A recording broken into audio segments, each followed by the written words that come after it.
ভালোবাসি তোকে পর্ব ৩৮। মাইশার শ্বশুরবাড়ির লোকজন চলে গেছে অনেকক্ষণ হলো, তবুও মেঘ মিমের পাত্তা নেই। আবির আদিকে দিয়ে ডেকে পাঠিয়েছে, অথচ মেঘ আর মিম এখনো নামছে না। হঠাৎ আবিরের মনে হলো মেঘের জন্য সে আলাদা করে গায়ে হলুদের ড্রেস নিয়ে আসছিল, যেটা আবিরের ব্যাগেই আছে। আবির সাকিবদের ঘরে গিয়ে ড্রেসটা বের করে দেখছে। গায়ে হলুদ উপলক্ষে সবার জন্য রানী গোলাপি রঙের শাড়ি পাঞ্জাবি আনা হয়েছে। কালার পছন্দ করার দায়িত্ব আবিরের ছিল, তাই হলুদ রং বাদ দিয়ে অন্য রঙকেই প্রাধান্য দিয়েছে সে। শাড়ি পাঞ্জাবি কেনার দিনই মেঘের জন্য একটা ড্রেস কিনেছিল, কিন্তু বাসায় আসার পর সেই জামা দেখে মন ভরছিল না। তাই গতকাল রাতে মার্কেটে গিয়ে অনেক খোঁজে মেঘের জন্য পছন্দ মতো রানী গোলাপি রঙের একটা ড্রেস নিয়ে আসছে। ড্রেসটা পরলে তার স্প্যারোকে কেমন লাগবে সেটাই ভাবছে। কিছু একটা ভেবেই নিজের মাথায় গাঁটটা মেরে আনমনে হেসে ফেলল। ড্রেসটা শপিংয়ে ভরে পালাদের ঘরের সামনে উঠান পর্যন্ত আসতেই মালিহা খান ডাকলেন, এসে থেকে কোথায় ঘুরে বেড়াচ্ছিস? ভাবি বলল আসার পর নাকি অল্প ভাত খাইছিলে। তোর কি খিদে পায় না? পিঠা দেবো তোকে, নাকি ভাত খাবি?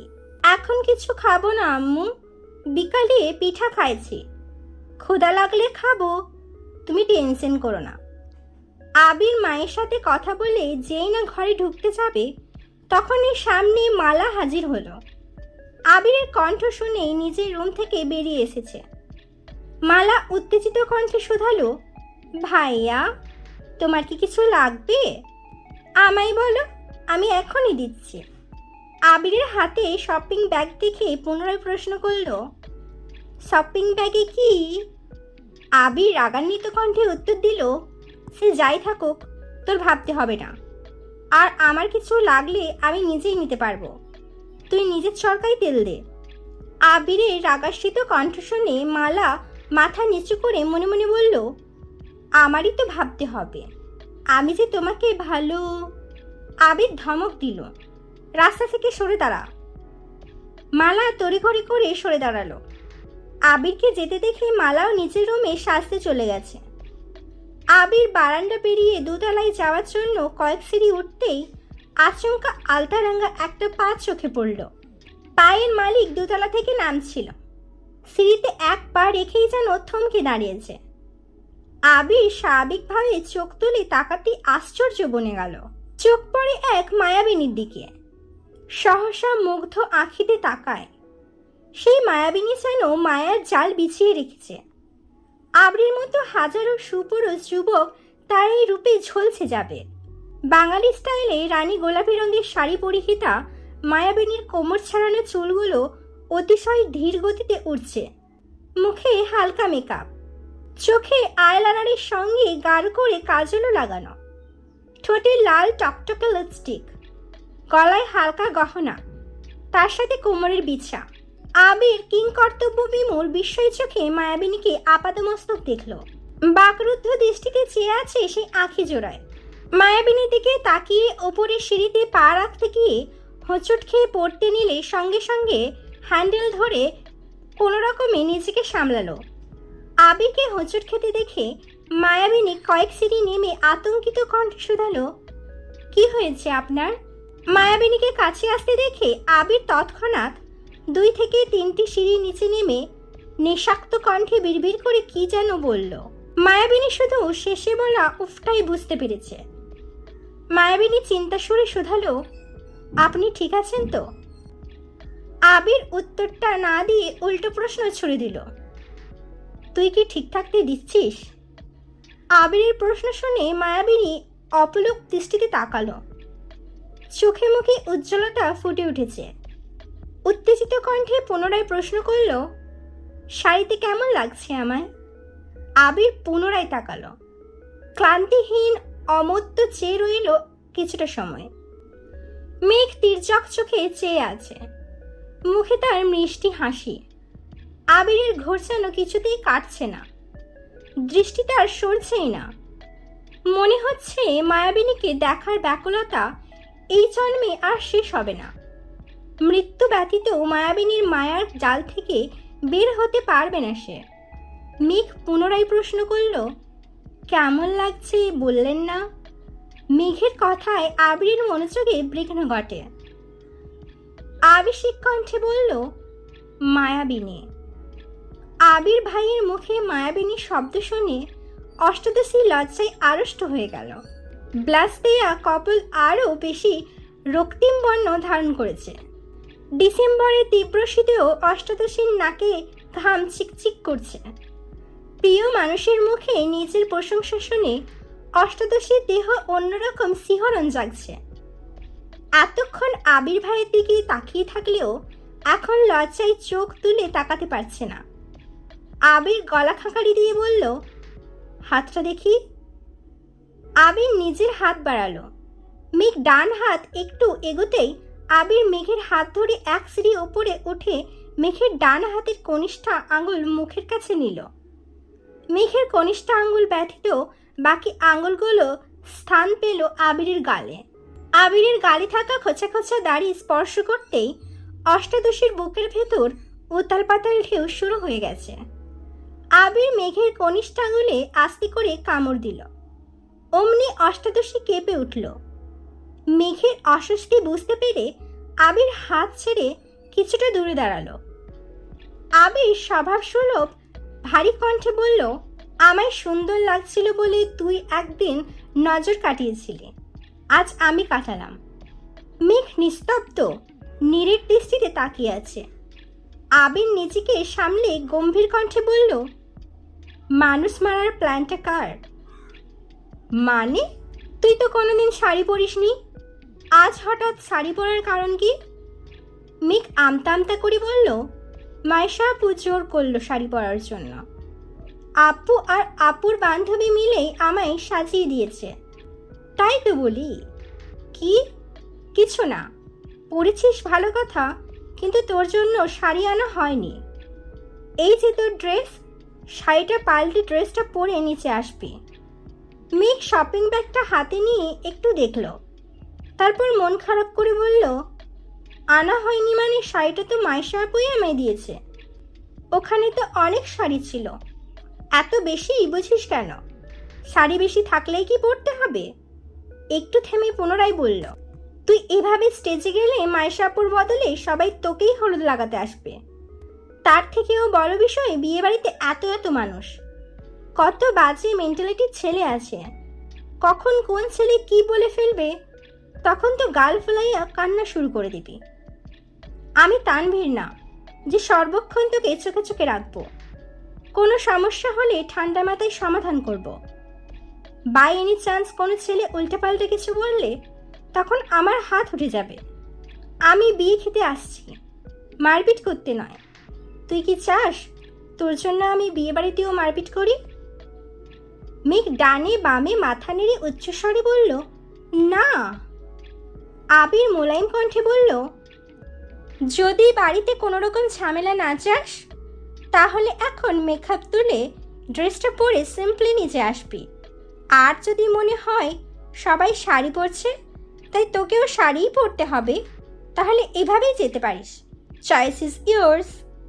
মেঘ আর কিছু বলল না, শপিং ব্যাগটা হাতে নিয়ে শ্রী দিয়ে উঠছে। মন খারাপ হওয়ার বদলে অষ্টাদশীর চোখে মুখে প্রখর উজ্জ্বলতা। আবির ভাইয়ের বলা মায়াবিনী শব্দটা বারবার কানে বাজছে। আবির ভাই যে তাকে নিয়ে চিন্তা করে, এটা ভাবতেই মেঘের হৃদয়ে প্রশান্তির হাওয়া বয়ে গেল। আবিরের দৃষ্টি মেঘেতে নিবন্ধ। অকস্মাৎ বুকে হাত রাখল। মস্তিষ্কের নিউরনে অবিরাম বাজছে, তোর রূপে এই আবির বিধ্বস্ত। মানসিক টানাপোড়েনে ভুগছে সে। অশান্ত মনকে শান্ত করার কোনো শব্দ খুঁজে পাচ্ছে না। হৃদয়ে গান বাজছে, ए दिल पागल बना बैठा इसे अब तू ही समझा दे, दिखे तुझ में मेरी दुनिया तो बन जा रे। যতক্ষণ অষ্টাদশীকে দেখা যাচ্ছিল আবির ততক্ষণ দুর্বোধ্য দৃষ্টিতে তাকিয়েছিল। অষ্টাদশী আড়াল হতেই আবির ধপ করে সিঁড়িতে বসে পড়েছে, হাত দিয়ে চোখ মুখ ঢেকছে। বক্ষপিঞ্জরে উত্তাল পাত্তাল ঢেউ। তখনই সাকিব আসছে। আবিরকে সিঁড়িতেই বসে থাকতে দেখে চিন্তিত স্বরে শুধালো, কি হয়েছে ভাইয়া, এখানে বসে আছো কেন? আবির চোখ মুখ থেকে হাত সরিয়ে সাকিবের দিকে তাকিয়ে শ্বাস ছেড়ে বলল, সাকিব রে, আমি শেষ। সাকিব আবিরের কাছাকাছি এসে শুধালো, কি হয়েছে বলবা তো? যত দিন যাচ্ছে আমি ওর প্রতি তত বেশি আসক্ত হয়ে যাচ্ছি। মায়াবিনীর মায়া কাটানোর ক্ষমতা যে আমার নেই। মায়া কাটানোর দরকার কি? তুমি তো মেঘবতীকেই ভালোবাসো, বিয়ে করে নাও, তাহলে এই মায়ার বাঁধনে আরো বেশি শক্ত হবে। তোমাদের দুজনকে পাশাপাশি দেখলে আমার যে কি ভালো লাগে। সাকিব মাথা চুলকে শুধালো, ভাইয়া তুমি না বলেছিলা দেশে আসা 3 মাসের মধ্যে বিয়ে করবা? এখন তো 6 মাস হয়ে যাচ্ছে, বিয়ে করছো না কেন? বিয়ের কথা শুনতেই আবিরের চোখে মুখে বিষণ্ণতা ছেয়ে গেছে। মা মামিরা ব্যতীত আবিরের ফুপ্পির ঘটনা আর কেউ জানে না।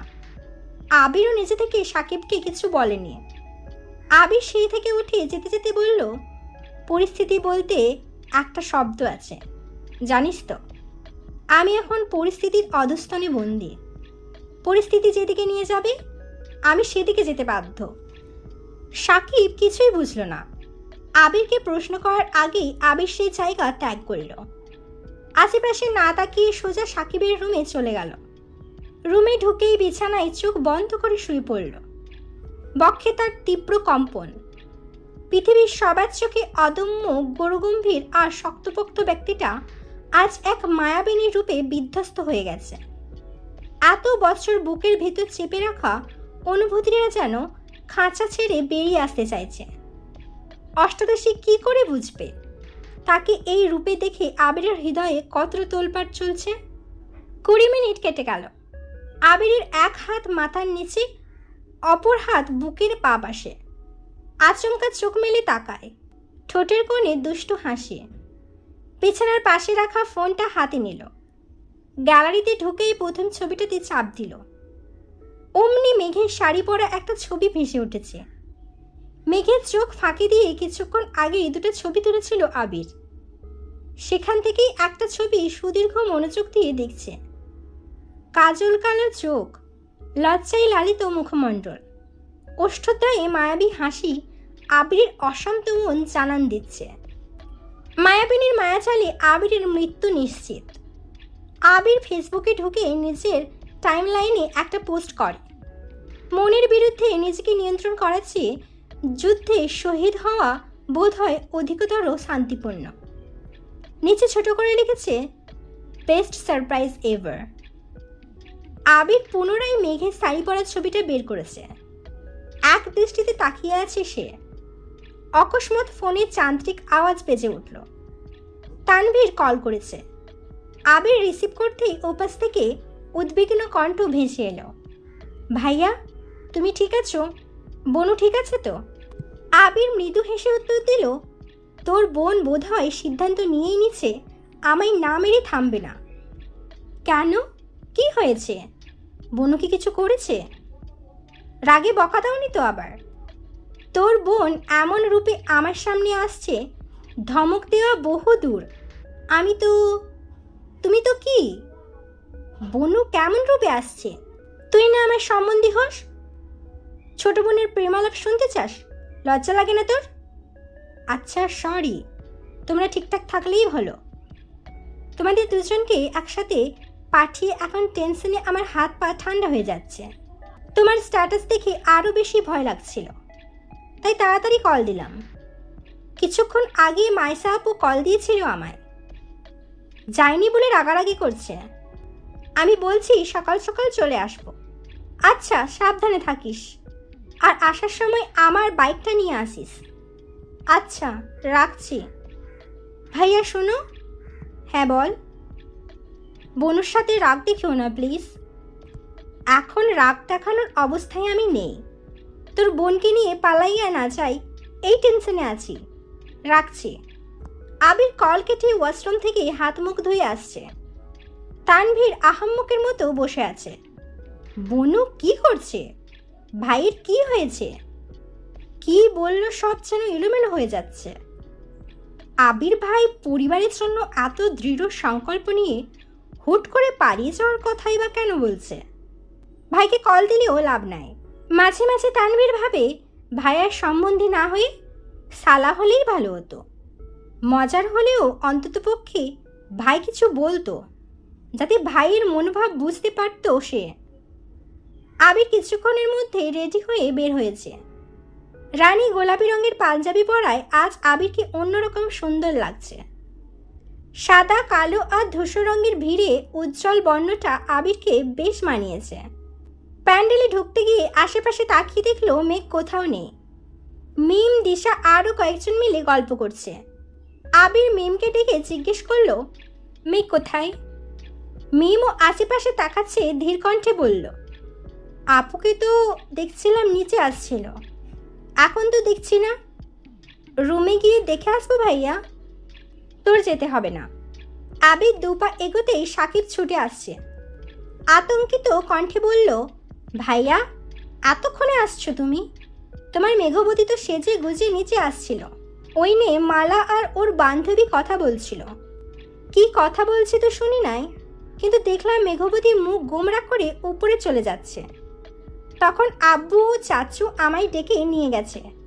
কিছু প্রয়োজনীয় জিনিস আনার দরকার ছিল। তাড়াহুড়োতে রুম পর্যন্ত যেতে পারছিলাম না। ফোনটাও রুমে চার্জে রেখে আসছি, তাই জানাতেও পারছিলাম না। কাজ শেষেই দৌড়ে আসছি। আবির দীর্ঘশ্বাস ছেড়ে বলল, যে ভয়টা পাচ্ছিলাম। আবির ঝড়ের গতিতে মেঘেদের রুমে গেছে।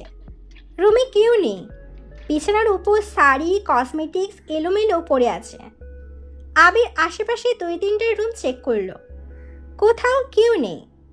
হঠাৎ সিঁড়ির নিচে নজর পড়তেই ছুটল সেদিকে। ছাদ জুড়ে ঝলমল করছে লাল, নীল আর সবুজ রঙের আলো। তার একপাশে মেঘ দাঁড়িয়ে আছে, হাতে একটা গাছের ডাল, যেটা নিয়ে ছাদের রেলিংয়ে অবিরত আঘাত করছে। মেঘ ড্রেস পরে নিচে নামতেই চোখ পড়ে মালা আপু আর তাদের বান্ধবীর দিকে। তারা কোনো বিষয় নিয়ে গভীর আলোচনায় মগ্ন। মেঘ সেসবই পাত্তা না দিয়ে দুপা এগোতেই কানে আসে, আবির ভাইয়ের সাথে আমার 2 বছর যাবৎ ফোনে কথা হয়, প্রায়ই ভিডিও কলেও কথা হয়। আমি যে ওনাকে ভালোবাসি এই কথাটা এখনো বলিনি। আজকে সুযোগ পেলে ভাইয়াকে বলে ফেলবো। তোরা আমায় বুদ্ধি দে, কিভাবে বললে উনি সঙ্গে সঙ্গে রাজি হয়ে যাবেন। কথাগুলো কানে আসতেই মেঘ স্তব্ধ হয়ে গেছে। দাঁতে দাঁত চেপে ধরল। ক্রোধে কপালের শিরাগুলো দৃশ্যমান হয়ে গেছে। মেঘের চোখ মুখ রক্তাভ হয়ে উঠেছে, দাঁত কিরমির করছে। আবির ভাই মালা আপুর সাথে কথা বলে, এই কথাটা অষ্টাদশীর মনে চরমভাবে আঘাত করছে। রাগে গজগজিয়ে ছাদে চলে আসছে। রাগটা আসলে কারোর ওপর উঠেছে সেটা নিজেও বুঝতে পারে না। মালা আপুর আচরণ ভালো লাগেনি, এজন্য মালা আপুকে আগে থেকেই সহ্য করতে পারে না। অথচ আবির ভাই, ভাবতেই বক্ষস্পন্দন থমকে গেল। রাগে ফসতে আর ভাবছে, এতগুলো বছরে একটা বারও আপনি আমার সঙ্গে কথা বলেননি। এখন জোর করতে পারলে তখন কেন জোর করে আমার সাথে কথা বললেন না? যদি কথা নাই বলবেন তাহলে মালা আপুর সাথে কেন কথা বললেন? তাহলে কি আপনি? একটু ভেবেই থেমে গেল। ক্রোধ যেন কমছেই না, বরং বাড়ছে। পাশে একটা গাছ থেকে একটা ডাল ভেঙে সেটা নিয়ে রেলিংয়ে আঘাত করেই নিজের ক্রোধ কমানোর চেষ্টা করছে। আবির বিদ্যুৎ বেগে ছুটে এসে মেঘের হাত চেপে ধরল। হাত থেকে ডালটা নিয়ে ছুঁড়ে ফেলল। আবির সরু নেত্রে খেয়াল করল অষ্টাদশীর চোখ মুখ। লাইটের আলোতে বারবার পরিবর্তন হচ্ছে চেহারার বর্ণ। মেঘের চোখে মুখে তীব্র ক্ষিপ্রতা। আবিরের উপস্থিতি বুঝতে পেরে রাগ যেন 3 গুণ বেড়ে গেছে। আবিরের হাত থেকে নিজের হাতটা সরানোর চেষ্টা করছে। কোথাও কেটেছে কিনা আবির সেটা দেখার চেষ্টা করছে। অথচ মেঘ নিজের সবটুকু শক্তি দিয়ে হাত সরানোর চেষ্টা করছে। মেঘের এমন কাণ্ডে আবির অগ্নি চোখে তাকিয়েছে। ধমক দিতে গিয়েও থেমে গেল। ঢোক গিলে নিচের রাগ কন্ট্রোল করার চেষ্টা করলো। মেঘের অন্য হাতটা টেনে নিল। মেঘের দু হাত একসঙ্গে রেখে কবজি বরাবর চেপে ধরে তপ্ত স্বরে বলল, এখন দেখব কিভাবে নিজের হাত ছাড়াস। মেঘ রাগে কটমট করে বলল, ছাড়ুন আমায়। না ছাড়লে কি করবি?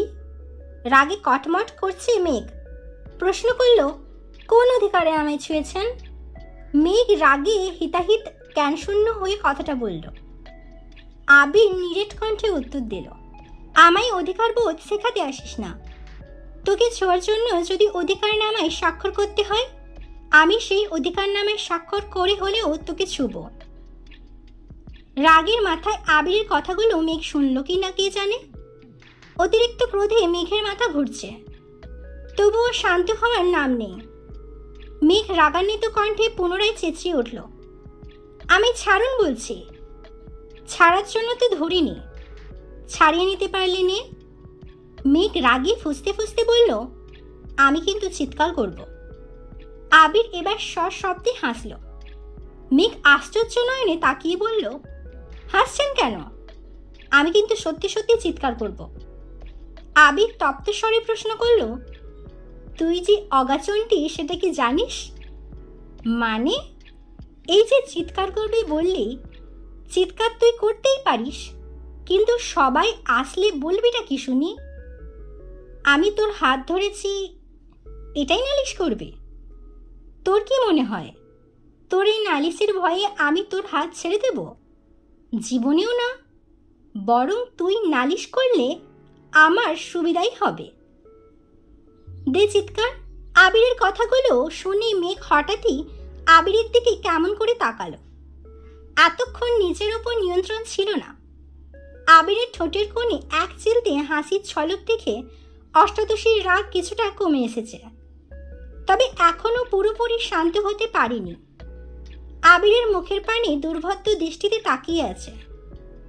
দৃষ্টি নামাতেই চোখে পড়ে রানী গোলাপি পাঞ্জাবিতে। সঙ্গে সঙ্গে অষ্টাদশীর অভিব্যক্তি পাল্টাতে শুরু করল। আবির ভাইকে এভাবে দেখে যেন চোখ ফেরাতে পারছে না। আচমকা ফোঁস করে শ্বাস ফেলল। নিজের ভেতরের সমস্ত রাগ ছেড়ে ফেলতে চাইল। এই মানুষটার সাথে আর যাই হোক রাগ করা অষ্টাদশীর পক্ষে অসম্ভব বিষয়। আবির গলা খাকারি দিয়ে বলতে শুরু করল, তোর কি হয়েছে জানি না, জানতেও চায় না। আমি কিছু কথা বলবো, তুই চুপচাপ সেগুলো শুনবি। আবিরের কথায় মেঘের দৃষ্টি সরল, মাথা নিচু করে দাঁড়ালো। আবির বলে, মনে কর তুই একটা ড্রেস কিনতে একটা দোকানে গেছিস। অনেক খোঁজার পর একটা ড্রেস তোর খুব পছন্দ হয়েছে। সেই ড্রেসটা নিতে যাবি, তখনই অন্য একজন এসে তোর পছন্দের ড্রেসটা নিয়ে দেখতে লাগলো। তারও ড্রেসটা খুব পছন্দ হয়েছে। তখন তুই কি করবি? ড্রেসটা হাসি মুখে তাকে দিয়ে দিবি, নাকি শক্ত গলায় বলবি এই ড্রেসটা আমি নেব? যদি অভিমান করে তোর পছন্দের জিনিসগুলো মানুষকে দিতে থাকিস, পরে একটা সময় দেখবি তোর আশেপাশে প্রিয় জিনিস বলতে কিছু নেই। মেঘ মনোযোগ দিয়ে কথাগুলো শুনল। আবির মেঘের হাত ছেড়ে স্বাভাবিক কণ্ঠে বলল, আমাদের আশেপাশে এমন অনেক ঘটনা ঘটে যেগুলো দেখেও না দেখার মতো করে চলতে হয়। যদি আমরা সেগুলোকে পাত্তা দিই, তাহলে আমাদের জীবন ধ্বংস। অনিশ্চিত জীবনে যতদিন বাঁচবি ততদিন নিজেকে নিয়ে বাঁচার চেষ্টা করবি। আমি নিচে যাচ্ছি, 10 মিনিটের মধ্যে ফ্রেশ হয়ে নিচে আসবি। আবির দীর্ঘ পা ফেলে সিঁড়ির কাছে গিয়ে আবার পেছন ফিরে তাকালো। উচ্চস্বরে বলল, মাই ডিয়ার স্প্যারো, সব কিছু চাইলেই পেয়ে যাবেন এমনটা নাও হতে পারে। প্রয়োজনে কিছু জিনিস আদায় করে নিতে হয়। আবির চলে গেছে। মেঘ ঠোঁট কামড়ে দাঁড়িয়ে আছে। মাথায় ঘুরছে আবির ভাইয়ের বলা শেষ কথাটা, প্রয়োজনে কিছু জিনিস আদায় করে নিতে হয়। মেঘের রাগ, অভিমান, মন খারাপের কারণগুলো এক মুহূর্তেই পাল্টিয়েছে। আবির ভাই যেন অষ্টাদশীকে ইনডাইরেক্টলি তাকে বুঝিয়ে দিয়েছে আবির ভাইয়ের ভালোবাসা আদায় করে নিতে হয়। সহসা মেঘের ঠোঁটে হাসি ফুটেছে। এই হাসিতে কোনো খাদ নেই, মনের ভেতর নেই কোনো অভিযোগ। মেঘ দ্রুত রুমে গিয়ে ফ্রেশ হয়ে অন্তহীন পায়ে ছুটতে ছুটতে নিচে নামল। মেঘের ছুটোছুটি দেখে হালিমা খান বিরক্ত হয়ে বললেন, এভাবে দৌড়াচ্ছিস কেন? পড়ে ব্যথা পেলে কি হবে? মেঘ এক গাল হেসে উত্তর দিল, আমার কিছু হবে না। দৌড়ে বেরিয়ে আসে ঘর থেকে। আঁখি জোড়া কাউকে খুঁজছে। হঠাৎ চোখ পড়ে প্যান্ডেলের দিকে। একটা বেঞ্চে আবির ভাই বসে আছে। পেছনের সাইড দেখা যাচ্ছে। মেঘ চুলগুলো দেখেই চিনতে পেরেছে। আবিরের পাশে সাকিবকে দেখে শিওর হয়েছে। সাকিব এইদিকেই তাকিয়েছিল। সাকিব আবিরের কানে কাছে বিড়বিড় করে বলল, ভাইয়া, তোমার প্রেয়সী আসছে, কিন্তু সাথে শত্রুপক্ষের আগমন হচ্ছে, বি কেয়ারফুল। সাকিব আবিরের পাশ থেকে উঠে আবিরের বিপরীতে একটা চেয়ার টেনে বসল। মেঘ আবিরের কাছাকাছি আসতেই চোখে পড়ল মালা একটা ট্রে নিয়ে মেঘের আগে আবিরের সামনে হাজির হলো। কিছু খাবার আর এক গ্লাস শরবত। আবিরের কাছে এসে মালা মোলায়েম কণ্ঠে বলল, ভাইয়া, তোমাকে কতক্ষণ যাবৎ খুঁজতেছিলাম। তুমি তো দুপুরের পর আর কিছু খাওনি, তাই খাবার নিয়ে আসছি। মালার আহ্লাদী কণ্ঠে আবিরের মেজাজ খারাপ হলো, তবুও স্বাভাবিক থাকার চেষ্টা করলো। আবির প্রখর তপ্ত স্বরে জানালো, আমি এখন খাবো না, নিয়ে যা। মেঘের রাগ ক্রমে ক্রমে বেড়েই চলেছে। গাল ফুলিয়ে আবিরের থেকে কিছুটা দূরে আবিরের মুখোমুখি এসে দাঁড়ালো। সামনে থেকে আবিরকে দেখছে, অথচ আবির কোনো দিকেই তাকাচ্ছে না। মালা পুনরায় বলল, খাবারটা খেয়ে নাও প্লিজ। আবির রাগান্বিত কণ্ঠে কিছু বলতে যাবে, তার আগেই মেঘ আবিরের কাছাকাছি দাঁড়ালো। ঝোঁকে আবিরের মুখোমুখি হলো। মেঘকে কাছে আসতে দেখে আবির একটু পিছিয়ে গেল। মেঘ আচমকা আবিরের বুকের ওপরের বোতামটা লাগাতে লাগাতে বলল, পাঞ্জাবিতে পরেছেন ঠিকই, বোতামগুলোও ঠিকমতো লাগাতে পারেননি। বোতাম লাগিয়ে তাকালো মাথায়। এক মুহূর্তের ব্যবধানে চুলে হাত দিল। দু হাতে চুলগুলো ঠিক করতে করতে বলল, ইস, চুলগুলো এলোমেলো করে ফেলেছেন। আমি না থাকলে যে আপনার কি হবে এটাই ভেবে পায় না। আবির অবিশ্বাস্য দৃষ্টিতে মেঘকে দিচ্ছে। নিজেকে নিয়ন্ত্রণ করতে নিমাষ্ট কামড়ে ধরল। চোখে মুখে বিস্ময় যেন সরছেই না। মেঘ যে এমন কাণ্ড করবে এটা আবির কল্পনাতেও ভাবতে পারেনি। মেঘের কাণ্ডে স্তব্ধ হয়ে গেল আবির। মেঘ চুল ঠিক করে এক পা পিছিয়ে আবিরকে ভালোভাবে পরখ করে মোলায়েম কণ্ঠে বলল, এই তো এখন ভালো লাগছে, মাশাআল্লাহ। কথাটা বলেই ধপ করে আবিরের পাশে বসে পড়ল। সাকিব চেয়ারে বসে এতক্ষণ বিপুল চোখে সব ঘটনা দেখছিল। ছেলেটা মুখ চেপে হেসেই যাচ্ছে। সবার মুখে হাসি থাকলেও মালার আগে ফসছে। মেঘকে আবিরের বোন ব্যতীত কিছু ভাবেনি সে। তবে এখন মেঘের আচরণ দেখে মালার সহ্য হচ্ছে না। মেঘ মালার দিকে তাকিয়ে মুচকি হেসে বলল, আপু, আবির ভাই এই সময় কিছু খায় না, কিছু লাগলে আমি এনে দেবো না, তুমি বরং তোমার বান্ধবীদের সময় দাও। মালা রাগে কটমট করে চলে যাচ্ছিল। সাকিব পেছন থেকে ডাকলো, মালা, খাবারটা বরং আমায় দিয়ে যা, আমি খেয়ে তোর জন্য দোয়া করব। মালা হুঙ্কার দিয়ে উঠল, তোর দোয়া আমার লাগতো না। আবির মেঘের দিকে নিষ্ফলক দৃষ্টিতে তাকিয়ে আছে। আজ সকাল থেকে যা যা ঘটছে তারপর আবির আর কোনোভাবেই নিজেকে সংযত রাখতে পারছে না। মালা চলে যাওয়ায় মেঘও আবিরের দিকে তাকালো। চোখে চোখ পড়তেই আবির ভ্রু নাচালো। মেঘ নিঃশব্দে হাসল। কাজল কালো চোখ সাথে অকৃত্রিম হাসিতে আবির ঘায়েল হয়ে গেছে। নিঃশব্দ কণ্ঠে শুধালো, এটা কি ছিল? মেঘ হাসি মুখে উত্তর দিল, আপনি বুঝবেন না। আবির ভ্রুকুচকে তাকাতেই সাকিব বলে উঠল, ভাইয়া, শুধু হাতে পায়ে লম্বা হলেই হয় না, বুদ্ধিরও প্রয়োজন আছে। তোমার উচিত মেঘবতীর থেকে কিছু বুদ্ধি ধার নেওয়া। আবির মেঘের দিকে তাকিয়ে থেকেই মুচকি হেসে জানালো, আমিও তাই ভাবছি। এখন থেকে যখনই বুদ্ধির প্রয়োজন হবে তখনই ওর কাছে যাব। মেঘ আবিরের মুখের পানে চেয়ে ভেঙচি কেটে উঠে চলে গেছে। আবির নিঃশব্দে হাসছে আর অষ্টাদশীর প্রস্থান দেখছে। আবিররা যেখানে বসেছে তার পেছনে কিছুটা দূরে গায়ে হলুদের স্টেজ। মিম, দিশা আরও কয়েকটা মেয়ে সেখানেই বসে আছে। মিমকে দেখে মেঘও সেখানে গিয়ে মিমের পাশে বসেছে। সাকিব চেয়ার থেকে উঠে এসে আবিরের পাশে বসতে বসতে মোবাইল এগিয়ে দিয়ে বলল, নাও তোমার ভিডিও আর ছবি, ঠিক আছে কিনা দেখো। আবির টেনে টেনে সবগুলো দেখছে। মেঘের ভেঙচি থেকে শুরু করে আরও অনেক ছবি তুলে ফেলেছে। একটা ছবিতে দুজন দুজনের চোখের দিকে তাকিয়ে আছে। একটা ভিডিও রয়েছে, ভিডিওটাতে বোতাম লাগানো চুল ঠিক করার দৃশ্য। সাকিব আস্তে করে বলল, ভাইয়া আমার কিন্তু খুব রাগ উঠতেছে।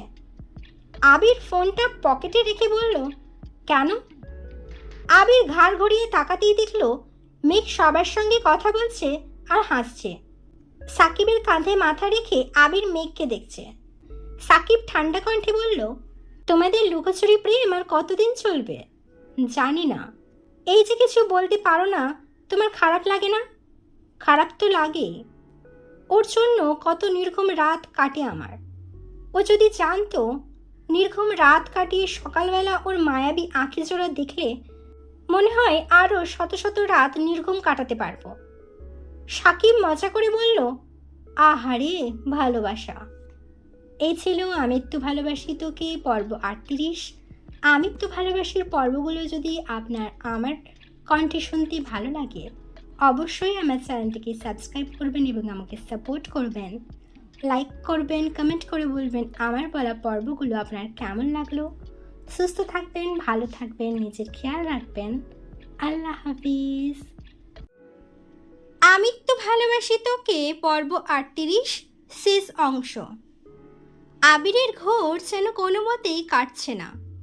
সাকিবের কাঁধে মাথা রেখে ক্লান্তহীন অমূর্ত চোখে মেঘকে দেখেই যাচ্ছে। নিজে পছন্দ করে কেনা ড্রেসটাতে অষ্টাদশীকে যতটা মোহনীয় লাগবে ভেবেছিল তার থেকেও অনেক গুণ বেশি রমণীয় লাগছে। মেঘের মায়াবী হাসি দেখে আবিরের টালমাটাল অবস্থা। মায়াবিনীর মায়াবী হাসি দেখলে বরাবরই আবিরের সকল দুশ্চিন্তার অবসান ঘটে। হৃদয়ে অন্যরকম অনুভূতি কাজ করে। আজ সকাল থেকে ঘটা একের পর এক ঘটনা আবিরকে বেসামাল করে দিচ্ছে। নিজেকে সামলানোর বিন্দুমাত্র শক্তি আবিরের নেই। নানান রকমের নিষিদ্ধ ইচ্ছা যেন মাথাচাড়া দিয়ে উঠছে। অষ্টাদশীর প্রাণোচ্ছল হাসি, তার সাথে গাঢ় কাজল টানা দু চোখ দেখে আবির আনমনে বিড়বিড় করে বলে, আমার ক্লান্ত মস্তিষ্ক জুড়ে শুধু তোর বিচরণ চলে। সাকিব ঠান্ডার স্বরে শুধালো, কার? সাকিবের প্রশ্নে আবির কিছুটা নড়ে বসল। বুঝতে পারল তার মনের কথা মুখ ফসকে বেরিয়ে গেছে। নিজেকে সামলে উত্তর দিল, মাহাদীপা মেঘ খান। এখনও মেঘবতীকেই দেখছো নাকি? কোথায় মেঘবতী? দেখি। যেই না ঘাড় ঘোরাতে যাবে অমনি আবির আটকে দিল। তেজপূর্ণ ভারী স্বরে বলল, আমার সম্পত্তিতে ভুলেও নজর দিবি না। সাকিব আমতা আমতা করে বলল, আমি তো শুধু দেখতে চাইছিলাম। ভাইয়ের সম্পত্তিতে নজর দেব এত নিকৃষ্ট আমি না। তাছাড়া আমার মানুষ আছে। আবির কোনো কথা বলল না। একটু থেমে সাকিব পুনরায় বলল, ভাইয়া চলো একটা জায়গায় যাই। আবির উদাস কণ্ঠে বলল, আমি জানি তুই কোথায় যেতে চাচ্ছিস, কিন্তু আমি এখন কোথাও যাচ্ছি না। প্লিজ ভাইয়া চলো না। ওদের সন্ধ্যার পর আমাদের বাড়িতে আসার কথা ছিল। আমি বলছিলাম এগিয়ে নিয়ে আসবো। আবির ব্যস্ত ভঙ্গিতে বলল, ইস কি প্রেম! দুইটা বাড়ি পরেই তো বাড়ি, এখান থেকেও আবার এগিয়ে আনতে হবে। আর কত কি যে দেখতে হবে।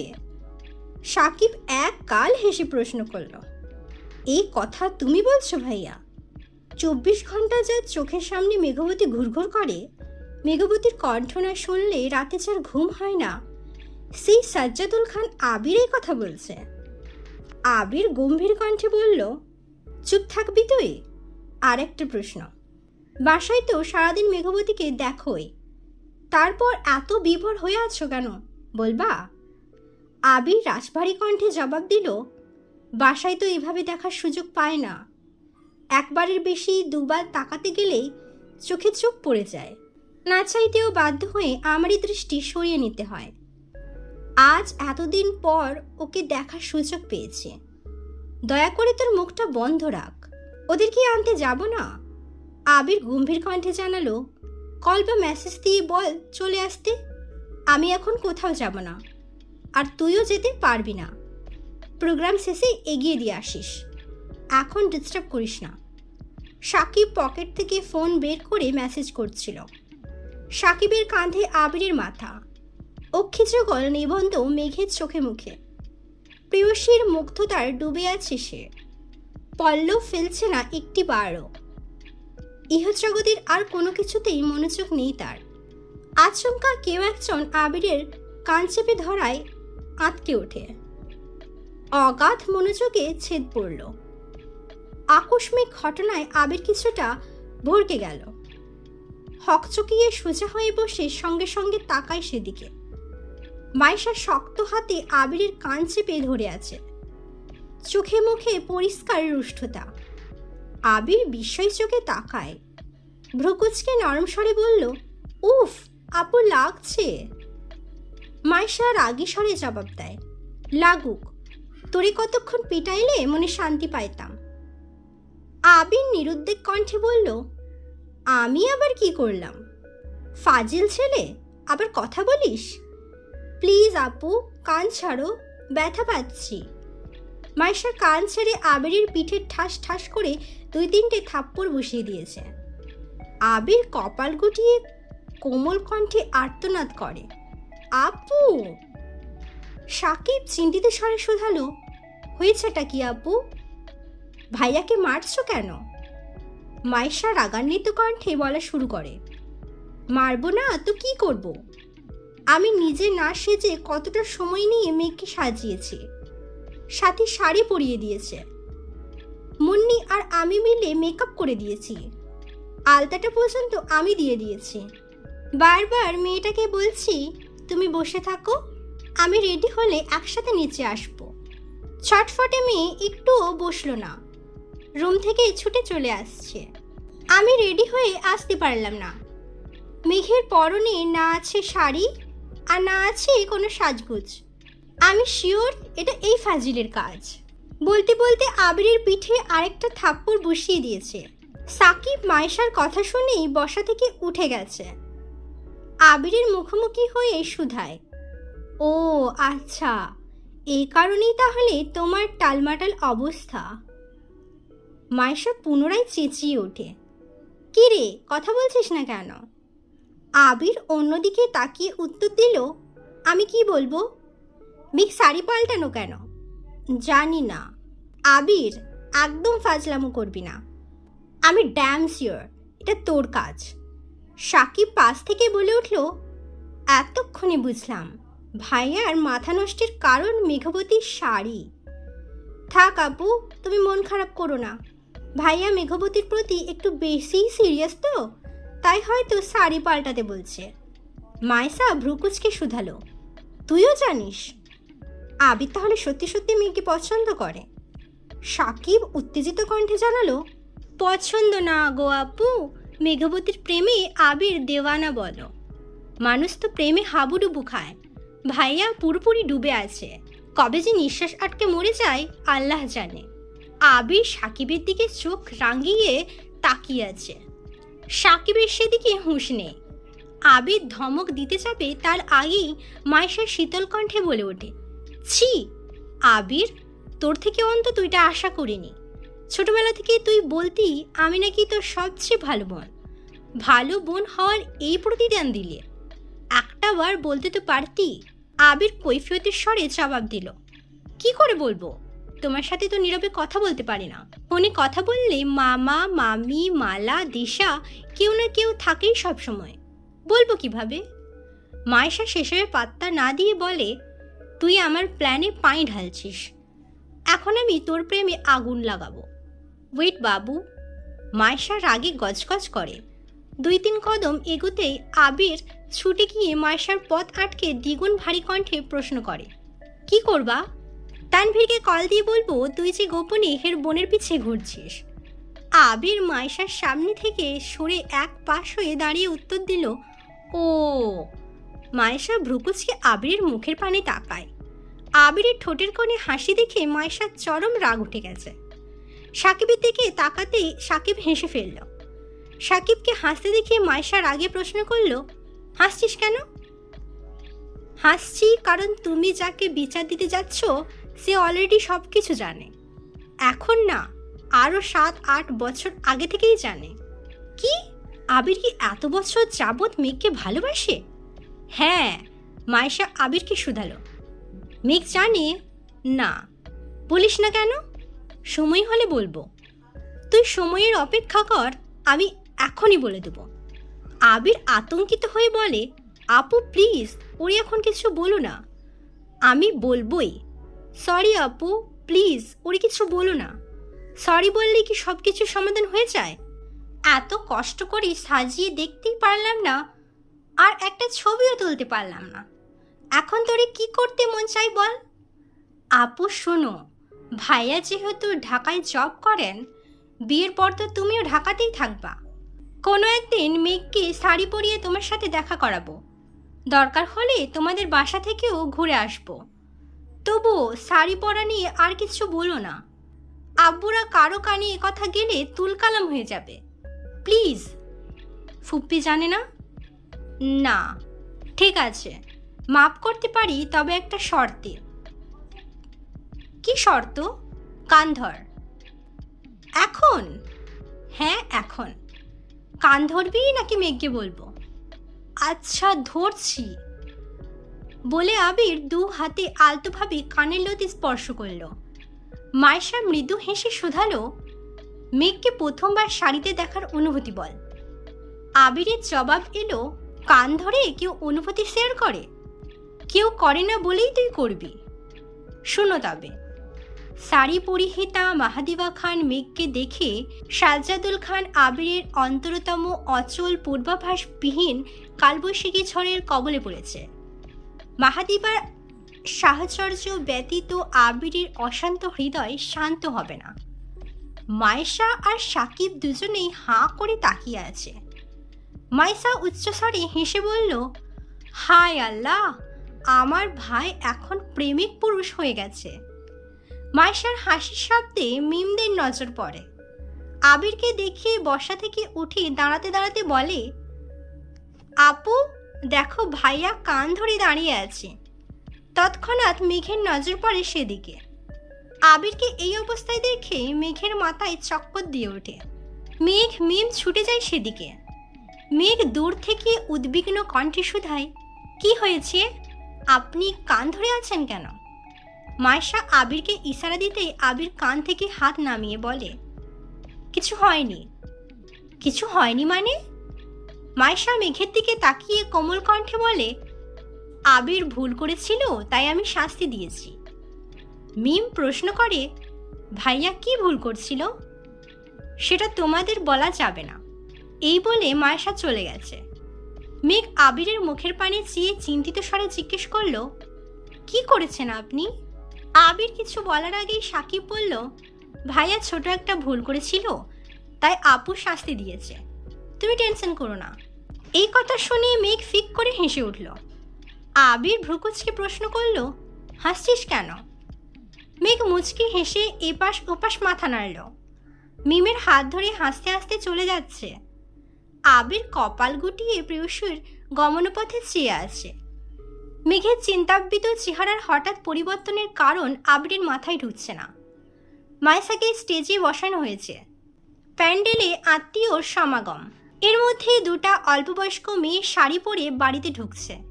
সাকিব এক পলক তাকিয়ে আবির কানে ফিসফিস করে কি যেন বলে সেদিকে চলে গেছে। মালা আর ওর বান্ধবীরা কয়েকটা ছেলের সাথে হেসে হেসে কথা বলতে ব্যস্ত। ছেলেগুলো মালারই বন্ধু। আবির তীক্ষ্ণ দৃষ্টিতে চারপাশ পর্যবেক্ষণ করছে। মিক চেয়ারে বসে মায়েশার ছবি তুলছে আর সেগুলো মিমকে দেখাচ্ছে। মাঝে মাঝে 2 বোন সেলফিও তুলছে। সাকিব গেটের কাছে গিয়ে একটা মেয়ের সঙ্গে একটু কথা বলেই সরে গেছে। আদি ছুটে এসে মিমকে টেনে নিয়ে কোথায় চলে গেছে। এই সুযোগে আবির লোকজনের ভিড় পেরিয়ে মেঘের পিছনে দাঁড়িয়ে মেঘের মাথায় গাঁটটা মারে। আকস্মিক ঘটনায় মেঘ আঁতকে ওঠে। পেছন ফিরে আবিরকে দেখে কিছুটা স্বাভাবিক হয়। আবির রাশভারী কণ্ঠে প্রশ্ন করে, তখন হাসছিলিস কেন? এমনি। এমনি কেউ হাসে না, কারণ বল। আপনাকে শাস্তি দেওয়ার মানুষ আছে দেখেই হাসি পাচ্ছিল। তার মানে আমি শাস্তি পেলে তুই খুশি? আমি এই কথা কখন বললাম? সব কথা বলতে হয় না, তোর মনের কথা চোখে স্পষ্ট ভাসতেছে। মেঘ ঘন ঘন পল্লব ফেলে শুধালো, আপনি কি চোখের ভাষাও বোঝেন? জি। সবার? জি না। তোর মতো তার ছেড়ে মানুষের মনের কথা বোঝার ক্ষমতা আল্লাহ আমায় দিয়েছেন। আমি তার ছিঁড়া? কি মনে হয়? মেঘ গাল ফুলিয়ে শ্বাস ছেড়ে বলল, আমি মোটেই তার ছিঁড়া না, সেসব পরে দেখা যাবে। মামি খাওয়ার জন্য ডেকে গেছেন। মিম আদিকে নিয়ে তাড়াতাড়ি আয়। মালা আর ওর বান্ধবীরা দূর থেকে আবির মেঘের কথোপকথন শোনার চেষ্টা করছিল। স্টেজ থেকে মায়েশাও আবির মেঘকে দেখছিল। মায়েশার মুখে মিষ্টি হাসি। মায়েশা আর আবিরের বয়সের পার্থক্য মাত্র 1 বছর হওয়ায় দুই ভাই বোনের মধ্যে ছোট থেকেই বন্ধুত্বপূর্ণ সম্পর্ক। মা বাড়িকে কেন্দ্র করে আবিরের শৈশবের অনেকখানি স্মৃতি জড়িয়ে আছে। মা বাড়ির সবচেয়ে কাছের মানুষ ছিল মায়েশা। সাকিব একটু বড় হওয়ার পর থেকে সাকিবের সঙ্গেও খুব ভালো সম্পর্ক হয়েছে। বাকিদের সঙ্গে তেমন আন্তরিকতা নেই। মায়েশা পড়াশোনার জন্য বাড়ির বাইরে চলে যাওয়া, আবিরের দীর্ঘদিন মা বাড়িতে না আসা, তারপর বিদেশে চলে যাওয়া, সব মিলিয়ে মায়েশার সঙ্গে দেখা সাক্ষাৎ হয়নি অনেক বছর। মালার ফোন দিয়ে বেশ কয়েকবার কথা হয়েছে, তবে সবসময় মালা আশেপাশে থাকে। মালার সামনেই মায়েশা আবিরকে অনেকবার প্রশ্ন করেছে আবির কাউকে পছন্দ করে কিনা, কেউ আছে কিনা, কিন্তু আবির সবসময় এই প্রশ্ন এড়িয়ে গেছে। ব্যস্ততা দেখিয়ে কল কেটে দিয়েছে। মায়েশাও আলাদাভাবে কখনো আবিরকে কল দেয়নি। আবিরও নিজ থেকে কিছু বলেনি। এতদিন পর মায়েশা আবিরের মনের কথা জানতে পেরেছে, তাই মেঘ আবিরের খুনসুটি দেখে আনমনে হাসছে। তবে মায়েশা খুশি হলেও মালা তেলে বেগুনে চলে উঠেছে। সন্ধ্যার ঘটনার পর থেকে দুজনকে একসঙ্গে দেখলেই মালা ফুঁসে ওঠে। আবির বাড়ির ভেতরে চলে গেছে। মিম আর আদি আসার পর মেঘও ওদের নিয়ে খেতে চলে গেছে। মায়েশার বাবা, চাচারা, মামারা আরও যারা যারা আছেন সবাই মায়েশাকে হলুদ লাগাতে ব্যস্ত। দুইজন ক্যামেরাম্যান ছবি তুলতেছে। মেঘদের পিছু পিছু মালাও ওর বান্ধবীদের নিয়ে খেতে গেছে। মালিহা খান আর আবিরের ছোট মামি মিলে সবাইকে খাওয়াচ্ছেন। মালাকে বসতে দেখেই সাকিব ঠাট্টার স্বরে বলল, কি রে মালা, তুই খেতে বসছিস কেন? তোর কি সমস্যা? আমার আবার কি সমস্যা হবে? যে মেয়ে সাজলে সারাদিন পানিও খায় না, সেই মেয়ে শাড়ি পরে সেজে গুজে ভাত খেতে বসেছে। ঘটনা কি? তোর মাথা। সাকিব আর কথা বাড়ালো না। আবিরের এক পাশে সাকিব বসেছে, অপর পাশে আদি বসেছে, তারপর মিম, এরপর মেঘ। মেঘের পাশেই মালা বসেছে। মালাকে মেঘের পাশে বসতে দেখে আবির চোখ রাঙিয়ে সাকিবের দিকে তাকিয়ে আছে। সাকিব চোখে ইশারা করল আবির যেন শান্ত থাকে। মালার থেকে মেঘকে দূরে দূরে রাখতে চেয়েও পারছে না। আবির নিজের রাগ কন্ট্রোল করে খুব তাড়াহুড়োয় খাবার খাচ্ছে। আবির খাবার প্রায় শেষ। তখন মালা মেঘকে উদ্দেশ্য করে বলছে, মেঘ, তুমি বরং আর একটা মাছ খাও। একটা মাছের পিস চামচে তুলে মেঘের দিকে এগোতেই আবির রাগান্বিত কণ্ঠে বললে, মাছের তরকারি অনেক ঝাল হয়েছে, মেঘ এত ঝাল খেতে পারে না। মালা পুনরায় মাছ বাটিতে রেখে দিল। আবিরের কথা শুনে মেঘ চোখচোড়া বড় করে তাকালো। অষ্টাদশীর খাওয়া বন্ধ হয়ে গেছে। মেঘ এত ঝাল খেতে পারে না, এটা আবির ভাই মনে রেখেছে। ভেবেই অষ্টাদশীর মন খুশিতে ভরে গেছে। মেঘ চিবুক নামিয়ে লাজুক হাসল। আবির ভাইয়ের প্রতি ভালো লাগা ক্রমশ বেড়েই চলেছে। আবির উঠে যেতে যেতে মালাকে উদ্দেশ্য করে গম্ভীর কণ্ঠে বলল, মেঘকে খাওয়ানোর দায়িত্ব তোকে দেওয়া হয়নি, তো যতটুকু কর্তব্য ততটুকুই করিস। এর বাহিরে কোনো প্রকার ভালোবাসা দেখানোর প্রয়োজন নেই। আবির রাগে কটমট করে রুম থেকে বেরিয়ে পড়েছে। রাগটা পুরোপুরি প্রকাশ করতে পারছে না, আবার গিলতেও পারছে না। খাওয়ার মধ্যে তানভীর 5 থেকে 7 বার কল দিয়ে ফেলেছে। তানভীরের সাথে কথা বলে নিজের ভেতরের ক্ষোভ প্রকাশ করছে। তানভীরও ঠান্ডা মাথায় ভাইকে বুঝাচ্ছে। আচমকা আবিরের সামনে মেঘ দাঁড়াতেই আবির কথা বন্ধ হয়ে গেছে। ক্ষোভের পরিবর্তে আবিরের চোখে মুখে ক্ষুব্ধতা প্রতীয়মান হচ্ছে। মায়াবিনীর মায়াবী মুখ দেখলে আবিরের ক্রোধ যেন নিমেষেই বিলীন হয়ে যায়। আবির উঠে যাওয়ায় মেঘ তাড়াহুড়ো করে খাবার খেয়ে ছুটে এসেছে। আবির ভাইয়ের অপ্রকাশিত ভালোবাসা বেশ ভালোই বুঝতে পারছে মেঘ। আবিরকে নিরুত্তর থাকতে দেখে তানভীর কয়েকবার হ্যালো হ্যালো বলছে। কয়েক মুহূর্ত পর আবির বলে, এখন রাখছি, পরে কল দেব। মেঘ মোলায়েম কণ্ঠে শোধালো, ভাইয়া কল দিয়েছিল? হ্যাঁ। ভাইয়া কি রাতে খেয়েছে? হ্যাঁ। তুই কি জন্য এসেছিলি? আপনাকে দেখতে। আবির কপাল কুঁচকে বলে, মানে? আপনার শীত লাগছে কিনা দেখতে আসছিলাম। ঠিক আছে, চলে যাচ্ছি। আবিরের তীক্ষ্ণ দৃষ্টিতে মেঘ লজ্জায় আড়ষ্ট হয়ে যাচ্ছে। নিজের প্রতি রাগ হচ্ছে। মুখ ফসকে সবসময় সত্যি কথাই বের হয়। মেঘ কপাল চাপড়াতে চাপড়াতে স্টেজের দিকে চলে গেছে।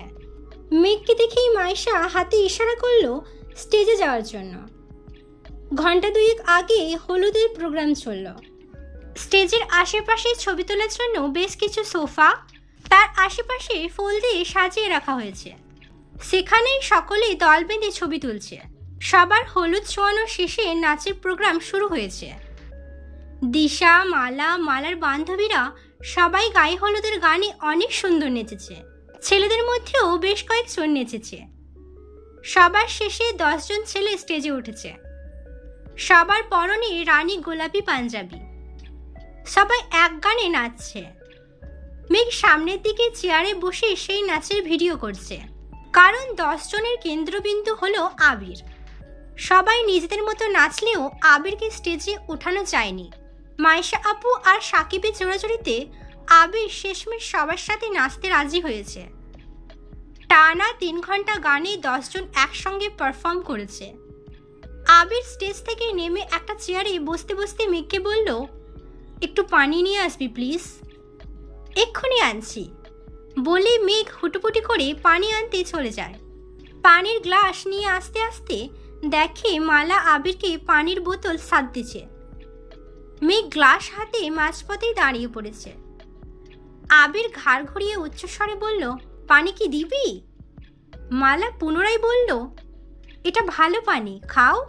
মেঘ কয়েক পা এগিয়ে আবিরের কাছে আসতেই আবির হাত বাড়িয়ে পানির গ্লাস নিতে নিতে বলল, বোতল দিয়ে পানি খায় না আমি। মালা রাগে গজগজ করে চলে যাচ্ছে। যতবারই আবির ভাইয়ের কাছে যেতে চায় ততবারই আবির ভাই অবহেলা করে দূরে সরিয়ে দিচ্ছে। এটা মালার একদম সহ্য হচ্ছে না। মেঘের প্রতি এত কেয়ার সহ্য করতে পারছে না সে। মেঘ পানির গ্লাস দিতে দিতে বলল, আপনি এত ভালো ডান্স করেন জানতাম না তো। আবির মুচকি হেসে বলল, সময় হলে আরো অনেক কিছু জানতে পারবেন। মেঘ অবাক লোচনে আবিরের দিকে তাকিয়ে আছে। প্যান্ডেলের আনাচে কানাচে মানুষের ভিড়। শীতের রাত বলে প্রোগ্রাম তাড়াতাড়ি শেষ করা হয়েছে। মেহেন্দি দেওয়ার জন্য পার্লার থেকে 3 জন মেহেন্দি আর্টিস্ট আনা হয়েছে। মায়েশার রুমে চলে যাওয়ার পর প্রতিবেশীরাও যে যার মতো বাড়ি চলে যাচ্ছে। এত মানুষের ভিড়েও 2 জোড়া চোখ একে অপরকে দেখছে। উভয়ের তপ্ত দৃষ্টি তোলপাড় চালাচ্ছে উভয়ের হৃদয়ে। হৃৎপিণ্ডের মাত্রা তীব্র হচ্ছে। দুজনের আঁখে যুগল জড়িয়ে আছে মোহ মমতায়। হঠাৎ ফোন ভাইব্রেশন হওয়ায় আবিরের দুর্ভেদ্য চাহনিতে ছেদ পড়ে। স্ক্রিনে তাকাতেই সাকিবের নাম চোখে পড়ে। ঘাড় ঘুরিয়ে সাকিবের হাস্যোজ্জ্বল মুখ দেখে আবির পুনরায় মেঘের দিকে তাকায়। মেঘ তখনও গভীর মনোযোগের সঙ্গে আবিরকে দেখছে। আবির মেঘের চোখের সামনে 2 আঙুলে তুড়ি বাজিয়ে মেঘের ঘোর কাটানোর চেষ্টা করল। তুড়ির শব্দে মেঘ নড়ে ওঠে। সম্বিত ফিরতেই মেঘ লাজুক হাসল। মেঘ কল্পনায় আবির ভাইয়ের সঙ্গে কাপল ডান্স করতেছিল। আবির তুড়ি বাজিয়ে রোমান্টিক মুহূর্তটা নষ্ট করে ফেলেছে। মেঘকে হাসতে দেখে আবির কপাল গুটিয়ে বলল, কি হলো? মেঘ জিভ দিয়ে ঠোঁট ভিজালো। দীর্ঘ এক নিঃশ্বাস ছেড়ে বলল, আবির ভাই। আবির আবেশিক কণ্ঠে জবাব দিল, আগপাছ না ভেবেই মেঘ বলল, আপনি মানুষটা খুব তিতো। মেঘের কথায় আবির তীক্ষ্ণ দৃষ্টিতে তাকালো, কিন্তু কোনো প্রতিক্রিয়া দেখালো না। মুচকি হেসে আশেপাশে তাকিয়ে ভাবলেশহীন জবাব দিল, তেতো হয়ে যে বিপদে আছি, মিষ্টি হলে না জানি কি হতো। মেঘের ওষ্ঠদ্বয় আরো প্রশস্ত হলো। আবির ভাই ঠিকই বলেছেন।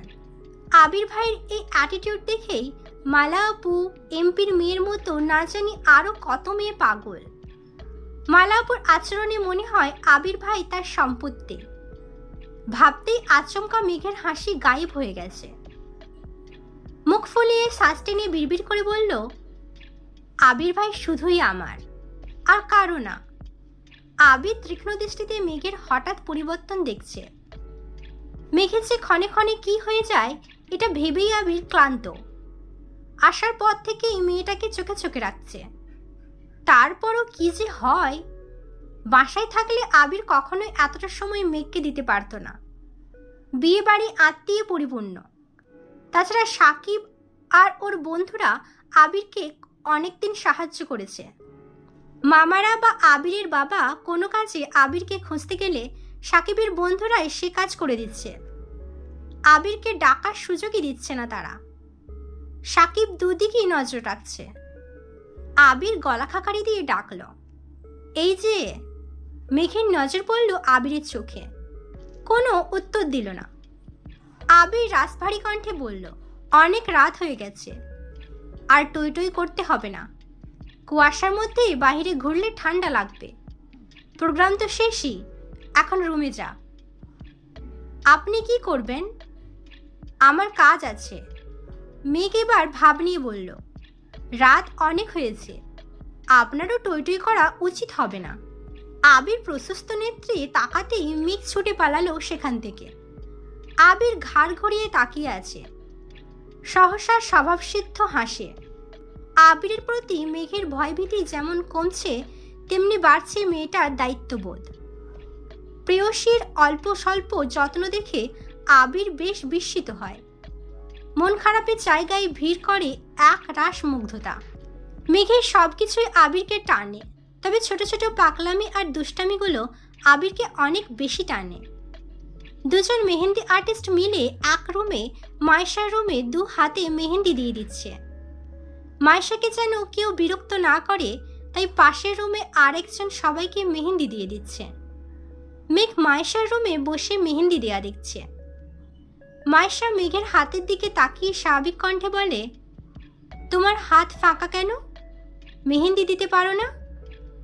না, সমস্যা নেই, পাশের রুমে একজন আপু আছেন, উনি সবাইকে দিচ্ছেন, ওনাকে বলো তোমাকে দিয়ে দিতে। মেহেন্দি লাগাবো না আপু, এসব বললে হবে না। সবার হাতে মেহেন্দি, তোমার হাত ফাঁকা দেখলে তোমার আবির ভাই আমার সাথে রাগ দেখাবে। এক হাতেও অন্তত দাও। আবির ভাই কিছু বলবে না, তোমাকে বলবে না, আমাকে ঠিকই বলবে। যাও বলছি। ঠিক আছে আপু।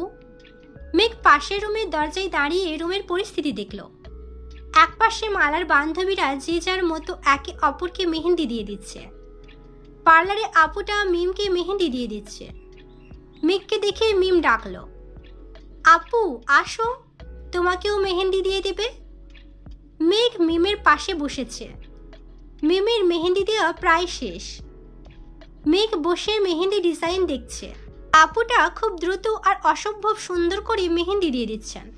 মিমের মেহেন্দি দেওয়া শেষ। মিম বিছানায় উঠে বসেছে। দিশারা আগে থেকেই বিছানায় বসেছিল। মেঘকে মেহেন্দি দেওয়ার জন্য আপু মেঘের বাম হাতের কবজিতে ধরতেই মালা রুমের দরজায় দাঁড়িয়ে গম্ভীর কণ্ঠে বলল, আপু এখন আমাকে মেহেন্দি দিয়ে দেবেন। আপুটা হেসে বলল, তুমি একটু বসো, বেশিক্ষণ লাগবে না। মালার আগে কটমট করে বলল, মেঘ তুমি বরং পরে মেহেন্দি দিও, এখন আমি দিব। মেঘ চুপচাপ উঠে রুম থেকে বেরিয়ে গেছে। মেঘ উঠতেই মালা মেঘের জায়গায় বসে নিজের হাত বাড়ালো। আবির আর মেঘ প্যান্ডেলে কথা বলার সময় মালা রিজের রুম থেকে দেখেছে। সন্ধ্যার পর থেকে মালা মেঘকে সহ্যই করতে পারছে না। নিচে মালা কাজ করছিল, মেঘ মেহেন্দি দিতে আসায় মালার বান্ধবী মালাকে কল দিয়েছে। সব কাজ ফেলে মালা মেহেন্দি দেওয়ার নাম করে মেঘের মনে আঘাত দিতে আসছে। মালার আচরণে মেঘের মন খারাপ হওয়ার থেকেও বেশি অপমানিত হয়েছে। সে তো ইচ্ছে করে মেহেন্দি দিতে আসেনি, মাইশা আপু জোর করাই এসেছিল। প্রায় 40-45 মিনিট পর আবির কোথা থেকে এসেছে। মালাদের উঠোন পেরিয়ে সাকিবদের উঠোনে যেতে যেতে আচমকা থমকে দাঁড়ালো। চোখ পড়ে স্টেজের দিকে। স্টেজের পাশে একটা টেবিলের ওপর মেঘ মাথা রেখে বসে আছে। কিছু চুলে পিঠ ঢেকে আছে, আর কিছু চুল টেবিলের উপর। আবির ভ্রুচোরা নাকের ডগায় টেনে এগিয়ে গেল সেদিকে। তপ্তস্বরে ডাকল, মেঘ। মেঘ মুখ তুলে পেছন ফিরে আবিরকে দেখে পুনরায় মুখ লুকালো। আবির মেঘের কাছাকাছি এগিয়ে গম্ভীর কণ্ঠে শোধালো, আবার কি হয়েছে? মেঘ আগের অবস্থায় থেকেই উত্তর দিল, কিছু না। আবিরের মেজাজ খারাপ হয়ে যাচ্ছে। ভারী কণ্ঠে বলল, কে কি বলেছে? মেঘকে নিশ্চুপ থাকতে দেখে আবির মেঘের ডান বাহু চেপে ধরে একটানে দাঁড় করালো। আকস্মিক ঘটনায় মেঘের ছোট দেহ কম্পিত হয়। আবিরের মুখের পানে তাকাতেই মেঘের বুক কেঁপে ওঠে। আবিরের রক্তাভ দুচোখ দেখেই মাথা নিচু করে ফেলছে, ভয়ে জড়সড় হয়ে যাচ্ছে। আবির রাগান্বিত কণ্ঠে ধমক দিল, তাকা আমার দিকে। মেঘ আতকে উঠে তাকালো আবিরের তামাটি চেহারায়। চারপাশে এত লাইটিং থাকা সত্ত্বেও আবিরের মুখে উজ্জ্বলতার চিঠি ফোটা নেই। কপাল গুটিয়ে প্রশ্ন করল, এখানে বসেছিলি কেন? মালার আচরণে মেঘের খুব রাগ হয়েছিল। আজ পর্যন্ত তাকে কেউ এমনভাবে অপমান করেনি। মালা কিনা এভাবে কথা বলল। সেই আক্রোশেই রুম থেকে বেরিয়ে প্যান্ডেলে এসে বসে আছে। চারপাশ কুয়াশায় আচ্ছাদিত। লাইটের আলোতে কুয়াশাগুলো স্পষ্ট দেখা যাচ্ছে। সামান্য জ্যাকেটে শীত মানছে না, তবুও মেঘ রুমে যাচ্ছে না। মেঘ এতক্ষণ রাগে ফুঁসলেও প্রিয় মানুষের উপস্থিতিতে এখন অনেকটা শান্ত হয়ে গেছে। মেঘের কণ্ঠস্বর ভার হয়ে যাচ্ছে। মনে হচ্ছে এই বুঝি ভেতরের ক্রোধ কান্না হয়ে বেরিয়ে আসবে। মেঘ উদ্বেল কণ্ঠে বলে, আমি এখানে থাকবো না, বাসায় চলে যাব। আবির ঢোক গিলে ছোট করে শুধালো, কি হয়েছে বল প্লিজ। মেঘ দীর্ঘশ্বাস ছেড়ে অভিযোগের স্বরে আবিরকে মালা আপুর নামে নালিশ জানালো। মনে যত ক্ষোভ ছিল একদমে সব প্রকাশ করল। আবির অত্যন্ত গুরুত্ব সহকারে মেঘের অভিযোগগুলো শুনছে। এতক্ষণ ধরে আবির মেঘের বাহু চেপে ধরেছিল। মেঘের কথা শেষ হওয়া মাত্রই আবির মেঘের বাহু ছেড়ে দিয়ে মোলায়েম কণ্ঠে বলল, মেহেদি দিতে পারিসনি বলে এত রাগ? মেঘ কাঁদো কাঁদো কণ্ঠে বলল, আমি কি একবারও বলেছি মেহেদি দিতে পারিনি বলে রাগ উঠেছে? দূর, ভাল লাগে না, আমি থাকবই না। এই কথা বলে মেঘ চলে যেতে নিলে সঙ্গে সঙ্গে আবির মেঘের হাত ধরে এক টানে নিজের কাছে টেনে নেয়। টাল সামলাতে না পেরে আবিরের প্রশস্ত বুকে ধাক্কা খেল মেঘ। তৎক্ষণাৎ আবিরের পাঞ্জাবি আঁকড়ে ধরল। মেঘের হাত স্পর্শ করতেই আবির পুনরায় কপাল গুটালো। মেঘের আঙুলগুলো বরফের মতো ঠান্ডা হয়ে আছে।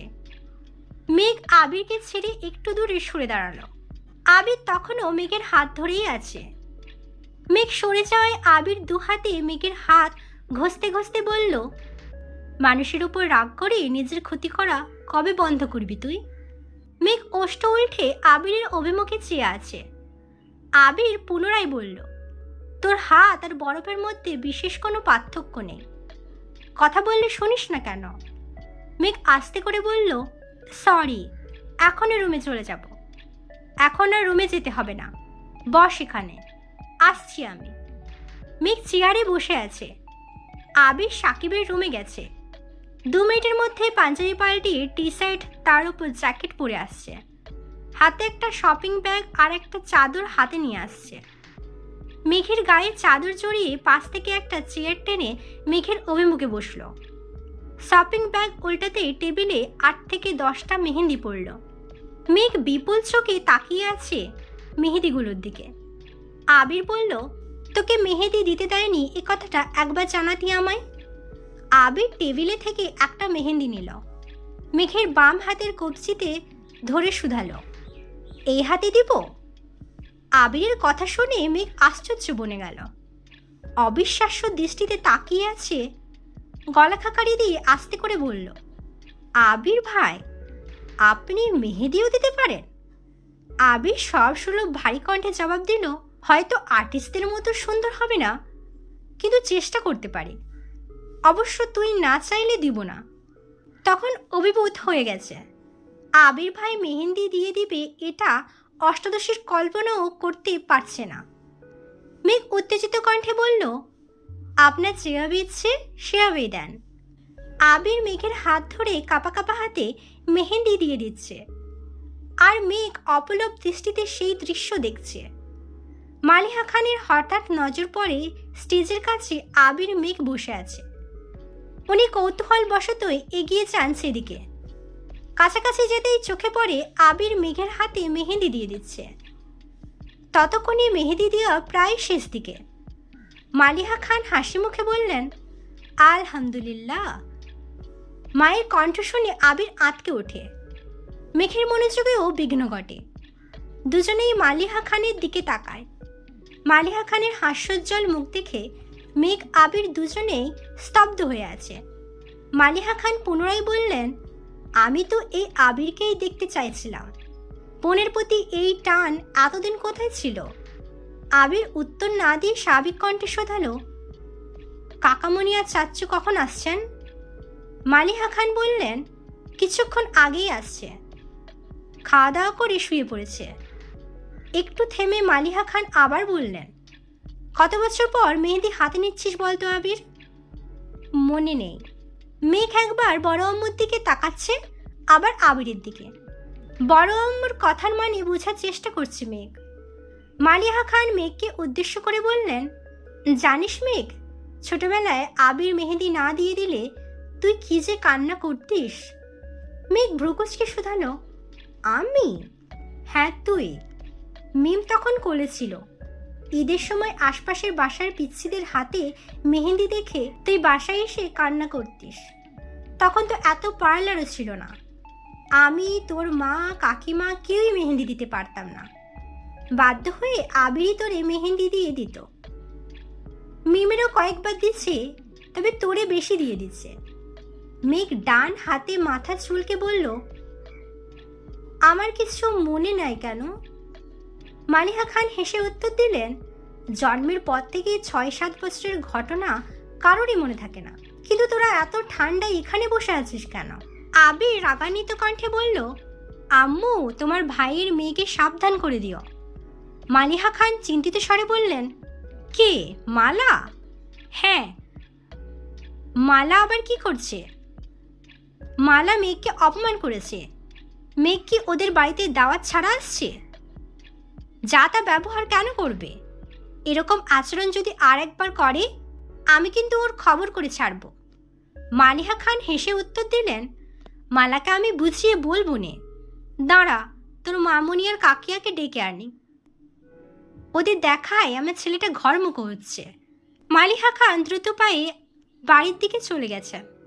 এদিকে মালা 2 হাতে মেহেন্দি দিয়ে প্রতিটা রুমে রুমে মেঘকে খুঁজছে, অথচ মেঘ কোথাও নেই। মালিহা খানকে ঘরে ঢুকতে দেখে মালা প্রশ্ন করল, কি হয়েছে ফুপ্পি, এত তাড়াহুড়োতে কোথায় যাচ্ছ? আবির মেঘের হাতে মেহেন্দি দিয়ে দিচ্ছে। এই দৃশ্য দেখার জন্য আমার 2 ঝাঁকে ডাকতে যাচ্ছি। মালিহা খান চলে গেছেন।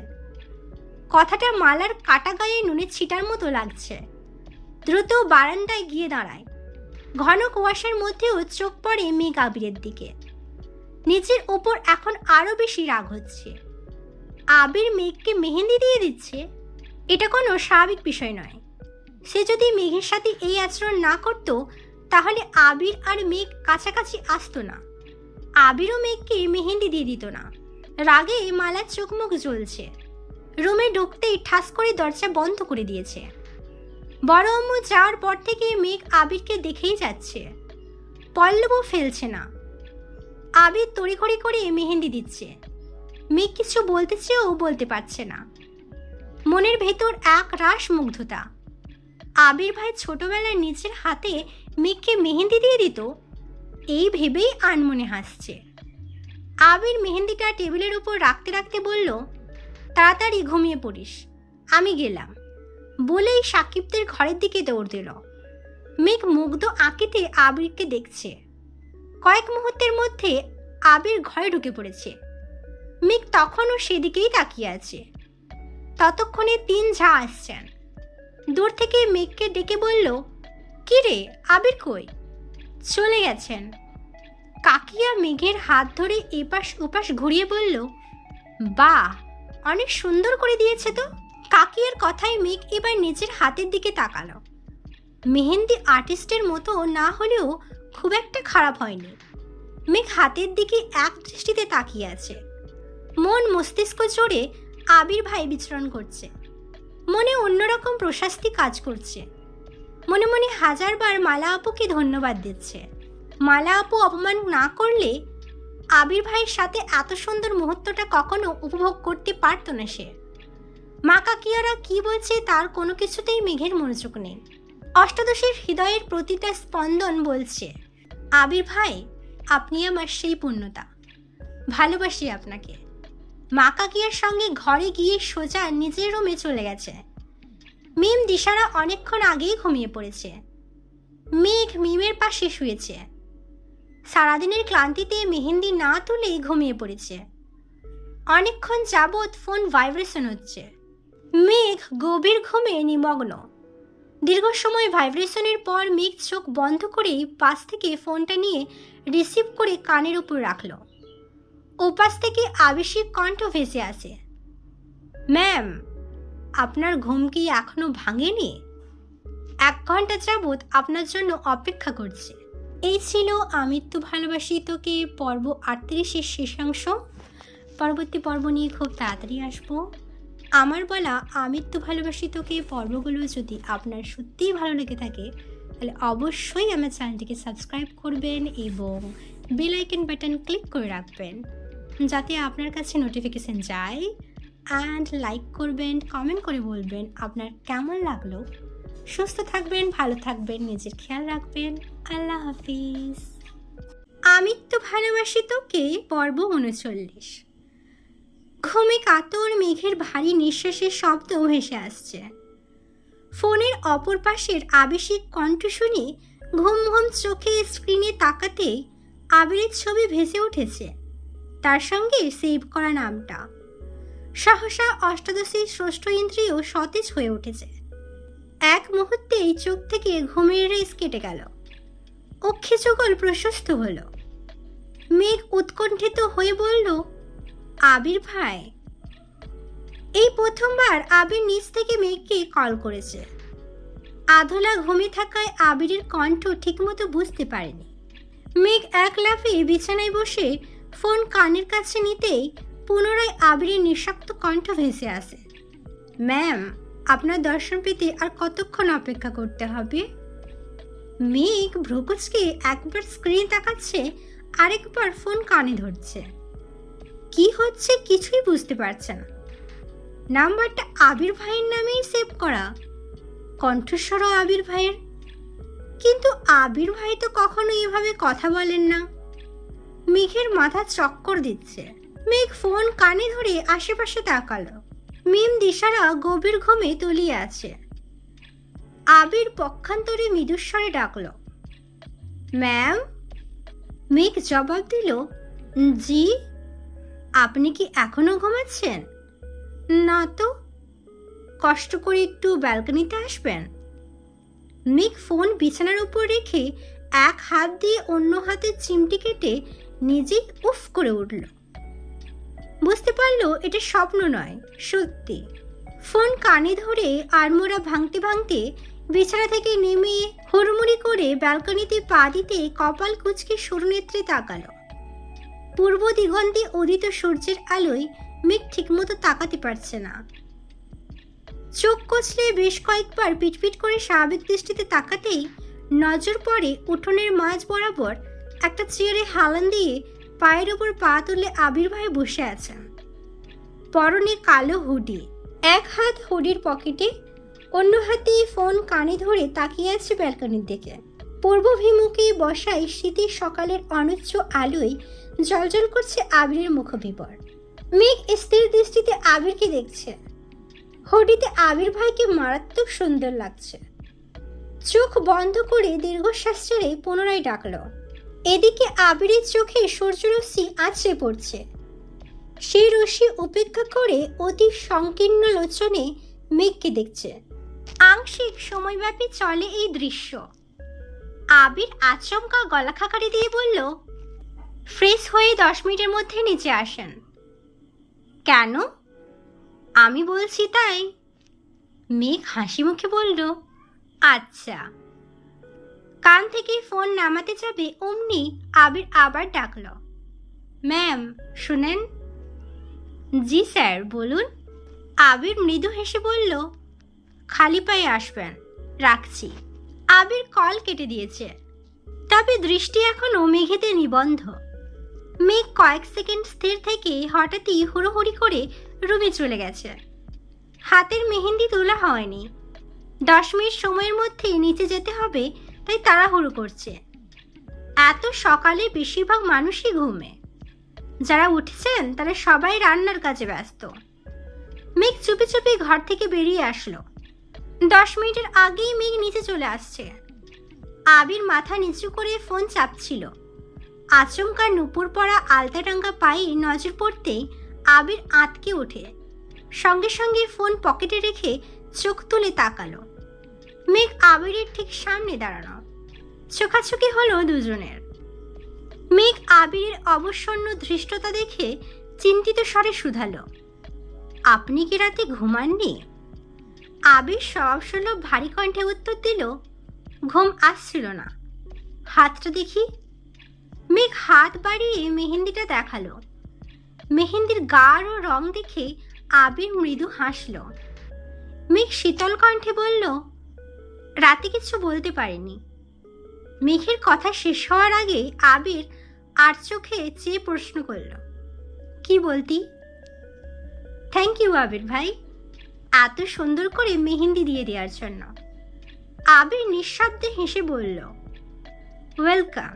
এই মেহেন্দি দেখে কান্না করে দিস কিনা এই টেনশনে ছিলাম। কাঁদবো কেন? সবাই সুন্দর করে দিয়েছে, তোরটা সুন্দর হয়নি বলে যদি কান্না করিস? মেঘ ভেঙচি কেটে বলল, জীবনেও না, আমারটা সবচেয়ে সুন্দর হয়েছে। আবির স্বাভাবিক কণ্ঠে বলল, চল এখন। আবির উঠে হাঁটতে শুরু করেছে। মেঘও গুটি গুটি পায়ে হাঁটছে। মামাদের বাড়ির পেছন দিকে মাটির রাস্তায় পা দিতেই মেঘ শুধালো, আমরা কোথায় যাচ্ছি? তোকে নিয়ে পালাচ্ছি। অকস্মাৎ মেঘ বিষম খেল। জিজ্ঞাসা চোখে তাকিয়ে শুধালো, কোথায়? কোনো এক কোলাহল শূন্য নিসর্গে। মেঘ আর কিছু বলতে পারল না। শীতের সকালের এলোমেলো ঠান্ডা হাওয়া, তার সাথে আবিরের বলা কথায় মেঘের মনে অজানা শিহরণ জাগে। অষ্টাদশীর আঁখি জোড়ায় রঙিন স্বপ্ন। আবির ভাই তাকে নিয়ে পালাবে, এটা ভাবতেই হৃদয়ে বসন্ত দুলা দিচ্ছে। বুকের ভেতর কি যেন অবিরাম ঢোল পেটাচ্ছে। মস্তিষ্কে ঘুরপাক খাচ্ছে নিষিদ্ধ প্রেমানুভূতি। আবির কিছুটা এগিয়ে গিয়ে নিরস্ত হলো। পেছন ফিরে দেখলো মেঘ এখনো আগের জায়গাতেই দাঁড়িয়ে আছে। আবির দুর্বোধ্য কণ্ঠে বলে উঠল, ম্যাম আর ইউ ওকে?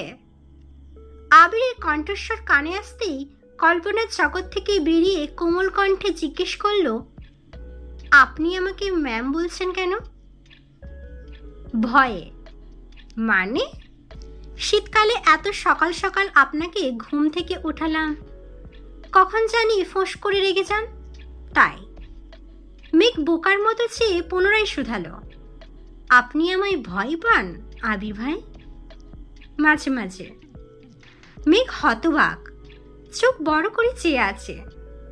মেঘের অবিশ্বাস্য চাহনি দেখে আবির ভ্রু নাচালো। মেঘ লাজুক হেসে চিবুক নামালো। ঠোঁট চড়ে বিশ্বজয়ের হাসি, মুখবিবরে প্রাপ্তির ছাপ। মেঘের লজ্জামাখা হাসি দেখে আবিরও মুচকি হাসল।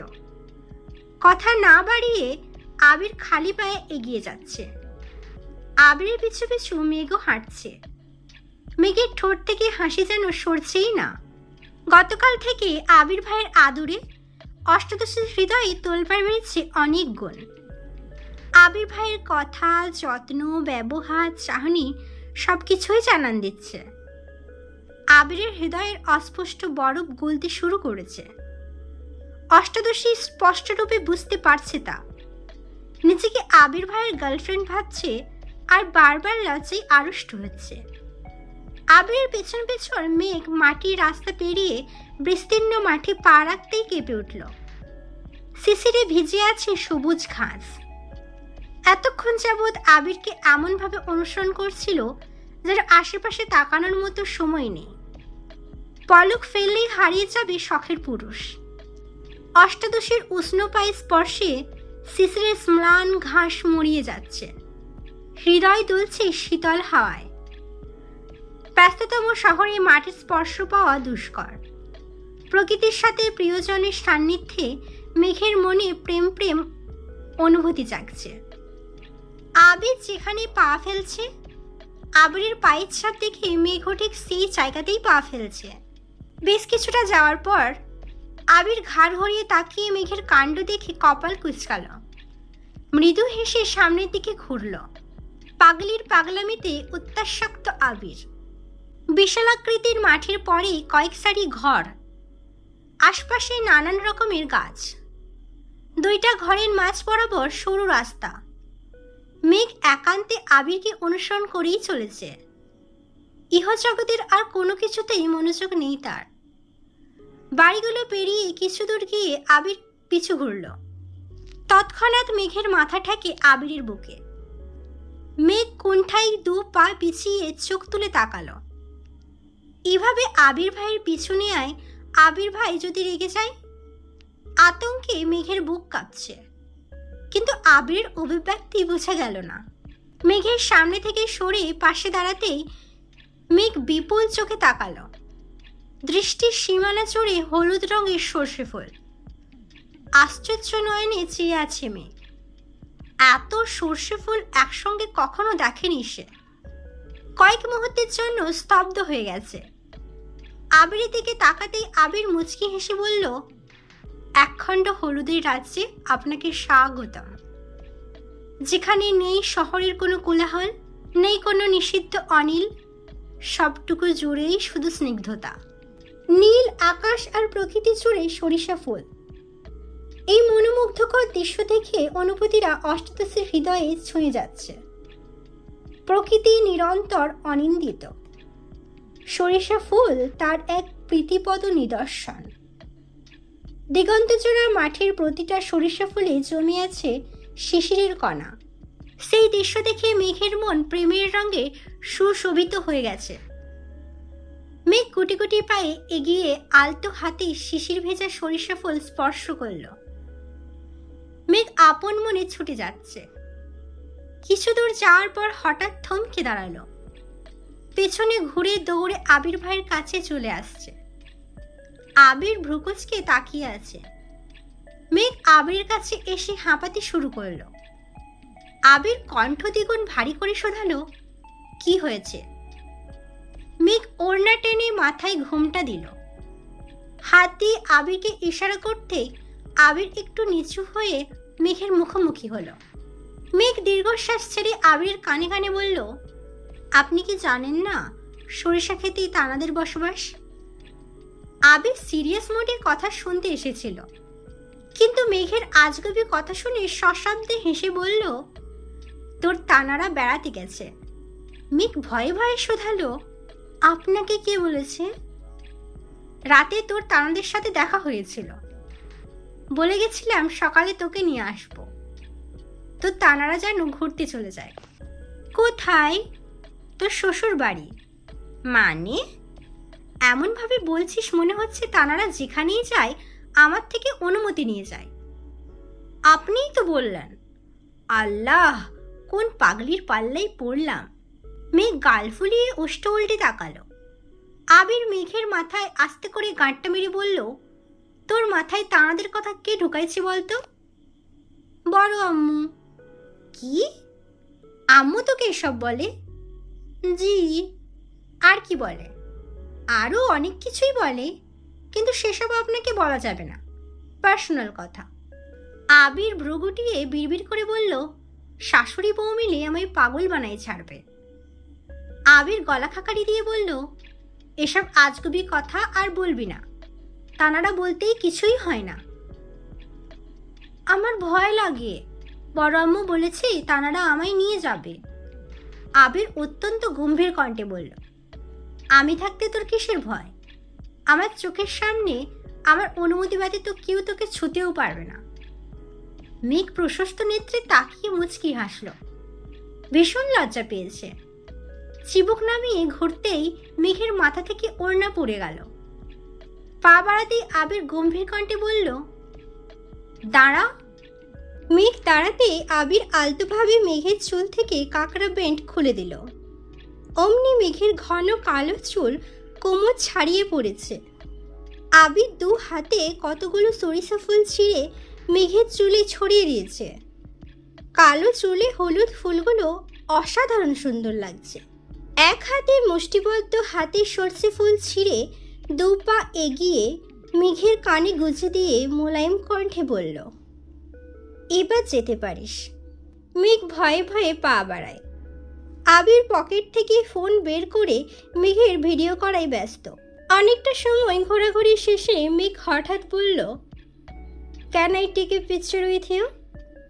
Yes, of course. মেঘ নিচের ফোন দিয়ে আবিরের সঙ্গে দুটো ছবি তুলেছে। আবিরের ফোন ভাইব্রেশন হতে আবির পকেট থেকে ফোন বের করে রিসিভ করল। পরপরই মেঘের দিকে তাকিয়ে বলল, চল। কোথায়? নদীর পাড়ে। নদীর পাড়ে যেতেই দেখলো সাকিব হাতে একটা বোতল নিয়ে দাঁড়িয়ে আছে। মেঘকে দেখেই বলল, শুভ সকাল মেঘবতী। শুভ সকাল। তোমার জন্য গাছ থেকে খেজুরের রস আনছি, খেয়ে দেখো কেমন লাগে। মেঘ অল্প একটু খেয়ে বলল, আপনাকে অনেক ধন্যবাদ। সাকিব হাসি মুখে বলল, ধন্যবাদ আমাকে না দিয়ে তোমার আবির ভাইকে দাও। এত ঠান্ডায় আলো ফোটার আগে আমায় টেনে তুলে কুয়াশার মধ্যে খেজুরের রস আনতে পাঠাইছে। মেঘ আশ্চর্য নয়নে আবির অভিমুখে চেয়ে শুধালো, আপনি বলছেন? আবির নিরুদ্বেগ কণ্ঠে উত্তর দিল, তুই কখনো খেজুরের রস খাসনি তাই আনাইছি। তোকে নিয়ে যাবো ভাবছিলাম, কিন্তু অনেকটা দূর হয়ে যাবে তাই যায়নি। আবির ভাইয়ের এত যত্ন দেখে মেঘ বারবার অভিভূত হয়ে যাচ্ছে। গতকাল থেকে কত শতবার আবিরের প্রেমে পড়েছে তার হিসেব নেই। ঘন্টা দুয়েক মেঘ, আবির আর শাকিল একসঙ্গে নদীর পাড়ে বসে আড্ডা দিয়েছে। আবির আর সাকিবের শৈশবের স্মৃতিগুলো সাকিব অবলীলায় মেঘকে জানাচ্ছে। এই নদীতে কত কত দিন গোসল করেছে একসাথে। ফুটবল, ক্রিকেট খেলার ঘটনা থেকে শুরু করে এক পর্যায়ে সাকিবের মনের মানুষের কথাও বলেছে। সেই থেকে মেঘ বায়না ধরেছে সাকিবের গার্লফ্রেন্ডকে দেখবে। আবির কয়েকবার না করেছে, কিন্তু মেঘ কোনো কথাই শুনছে না। আবির ধমক দিতে গিয়েও বারবার আটকে যাচ্ছে। সে কোনোভাবেই মেঘের মনে আঘাত দিতে চাচ্ছে না। মেঘের পাগলামিতে সাকিব বাধ্য হয়ে মেয়েটাকে কল দিল। কিছুক্ষণের মধ্যে একটা মেয়ে মাথায় ঘোমটা নিয়ে ওদের কাছে আসলো। ত্রিবেশ পরনে, চুলগুলো বেনি করা। গ্রামের খুব সাধারণ একটা মেয়ে, তবে রূপ লাবণ্যে পরিপূর্ণ। মেঘ বাসা থেকে দাঁড়িয়ে সালাম দিল। মেয়েটা হাসি মুখে সালামের উত্তর দিয়ে মেঘকে ভালো মন্দ জিজ্ঞেস করছে। আবির আর সাকিব মুখ চাচাই করে কিছু একটা ইশারা করল। সাকিব মেয়েটাকে বলল, সিমু, তুমি চাইলে আমাদের সাথে বসতে পারো। সিমু আস্তে করে বলল, বাসায় বলে আসেনি, চলে যেতে হবে। মেঘ মন খারাপ করে বলল, ভাবি একটু বসেন না প্লিজ। শিমু লজ্জায় নুইয়ে পড়ল। মেঘের কথায় সাকিব হাত দিয়ে কপাল চাপড়াচ্ছে। আবির তাড়াতাড়ি পকেট থেকে ফোন বের করল। হাজার হোক আবির সাকিবের বড় ভাই। ছোট ভাইয়ের প্রেমিকাকে লজ্জার হাত থেকে বাঁচাতে আবির তৎক্ষণাৎ জায়গা ত্যাগ করল। শিমু শীতল কণ্ঠে বলল, অন্য কোনো দিন সময় নিয়ে তোমার সাথে আড্ডা দেব। আচ্ছা আপু। শিমু যেতে নিলে সাকিব পিছু ডাকে। সাকিব আর শিমুকে কথা বলতে দেখে মেঘ কিছুটা সরে দাঁড়ালো। আবির ফোনে কথা বলতে বলতে মেঘকে ডাকলো। মেঘ কাছে আসতেই আবির স্বাভাবিক কণ্ঠে বলল, চল বাড়ি যাই, সবাই খুঁজতেছে। মেঘ মোলায়েম কণ্ঠে শোধালো, জায়গাটা অনেক সুন্দর, আর একটু পরে গেলে হয় না? নো ম্যাম, এখনই যেতে হবে। মেঘ মন খারাপ করে হাঁটতে শুরু করলো। আবির মেঘের থেকে কিছুটা পিছনে রাকিবের সাথে কথা বলে বলে হাঁটছিল। অফিসের কিছু কাগজপত্রে ঝামেলা হয়েছে, সেসব নিয়েই কথা বলছে। সাকিব দৌড়ে এসে আবিরকে উদ্দেশ্য করে বলল, নিজের কাজ শেষ অমনি আমায় ফেলে চলে যাচ্ছ নাকি? আবির কান থেকে ফোন সরিয়ে ভারী কণ্ঠে বলল, তোকে কথা বলার সুযোগ দিয়ে আসলাম। সুযোগ না ছাই, তোমরা আসতেই ভয় পাই আছে। আবির মৃদু হেসে রাকিবের সঙ্গে কথা বলেই মনোযোগ দিল। আবির আর সাকিব মেঘকে মাটির রাস্তা পর্যন্ত এগিয়ে দিল। মেঘ মুখ গোমরা করে বাড়িতে ঢুকলো। উঠোনে দাঁড়িয়ে আশেপাশে চোখ বোলাচ্ছে। অনেক বেলা হয়ে যাওয়ায় বাড়ির সব মেহমান উঠে পড়েছে। সবাই কাজে ব্যস্ত। মেঘ ঘরে ঢুকতে গেলেই পেছন থেকে ডাকলো, বনু। মেঘ পেছন ফিরতেই দেখলো তানভীর। মেঘ উত্তেজিত কণ্ঠে বলল, ভাইয়া কখন আসছো? একটু আগেই আসছি। কোথাও গেছিলি? নদীর পাড়ে। তানভীর ভ্রুকুচকে প্রশ্ন করল, একা গেছিলি? না, আবির ভাই আর সাকিব ভাইও ছিল। ও আচ্ছা, ভাইয়া এখন কোথায়? বাড়ির পিছনে। আকলিমা খান মেঘকে ডেকে নিয়ে গেছেন। সকাল থেকে খাওয়া হয়নি। তানভীর বেরিয়ে গেছে আবিরের সঙ্গে দেখা করতে।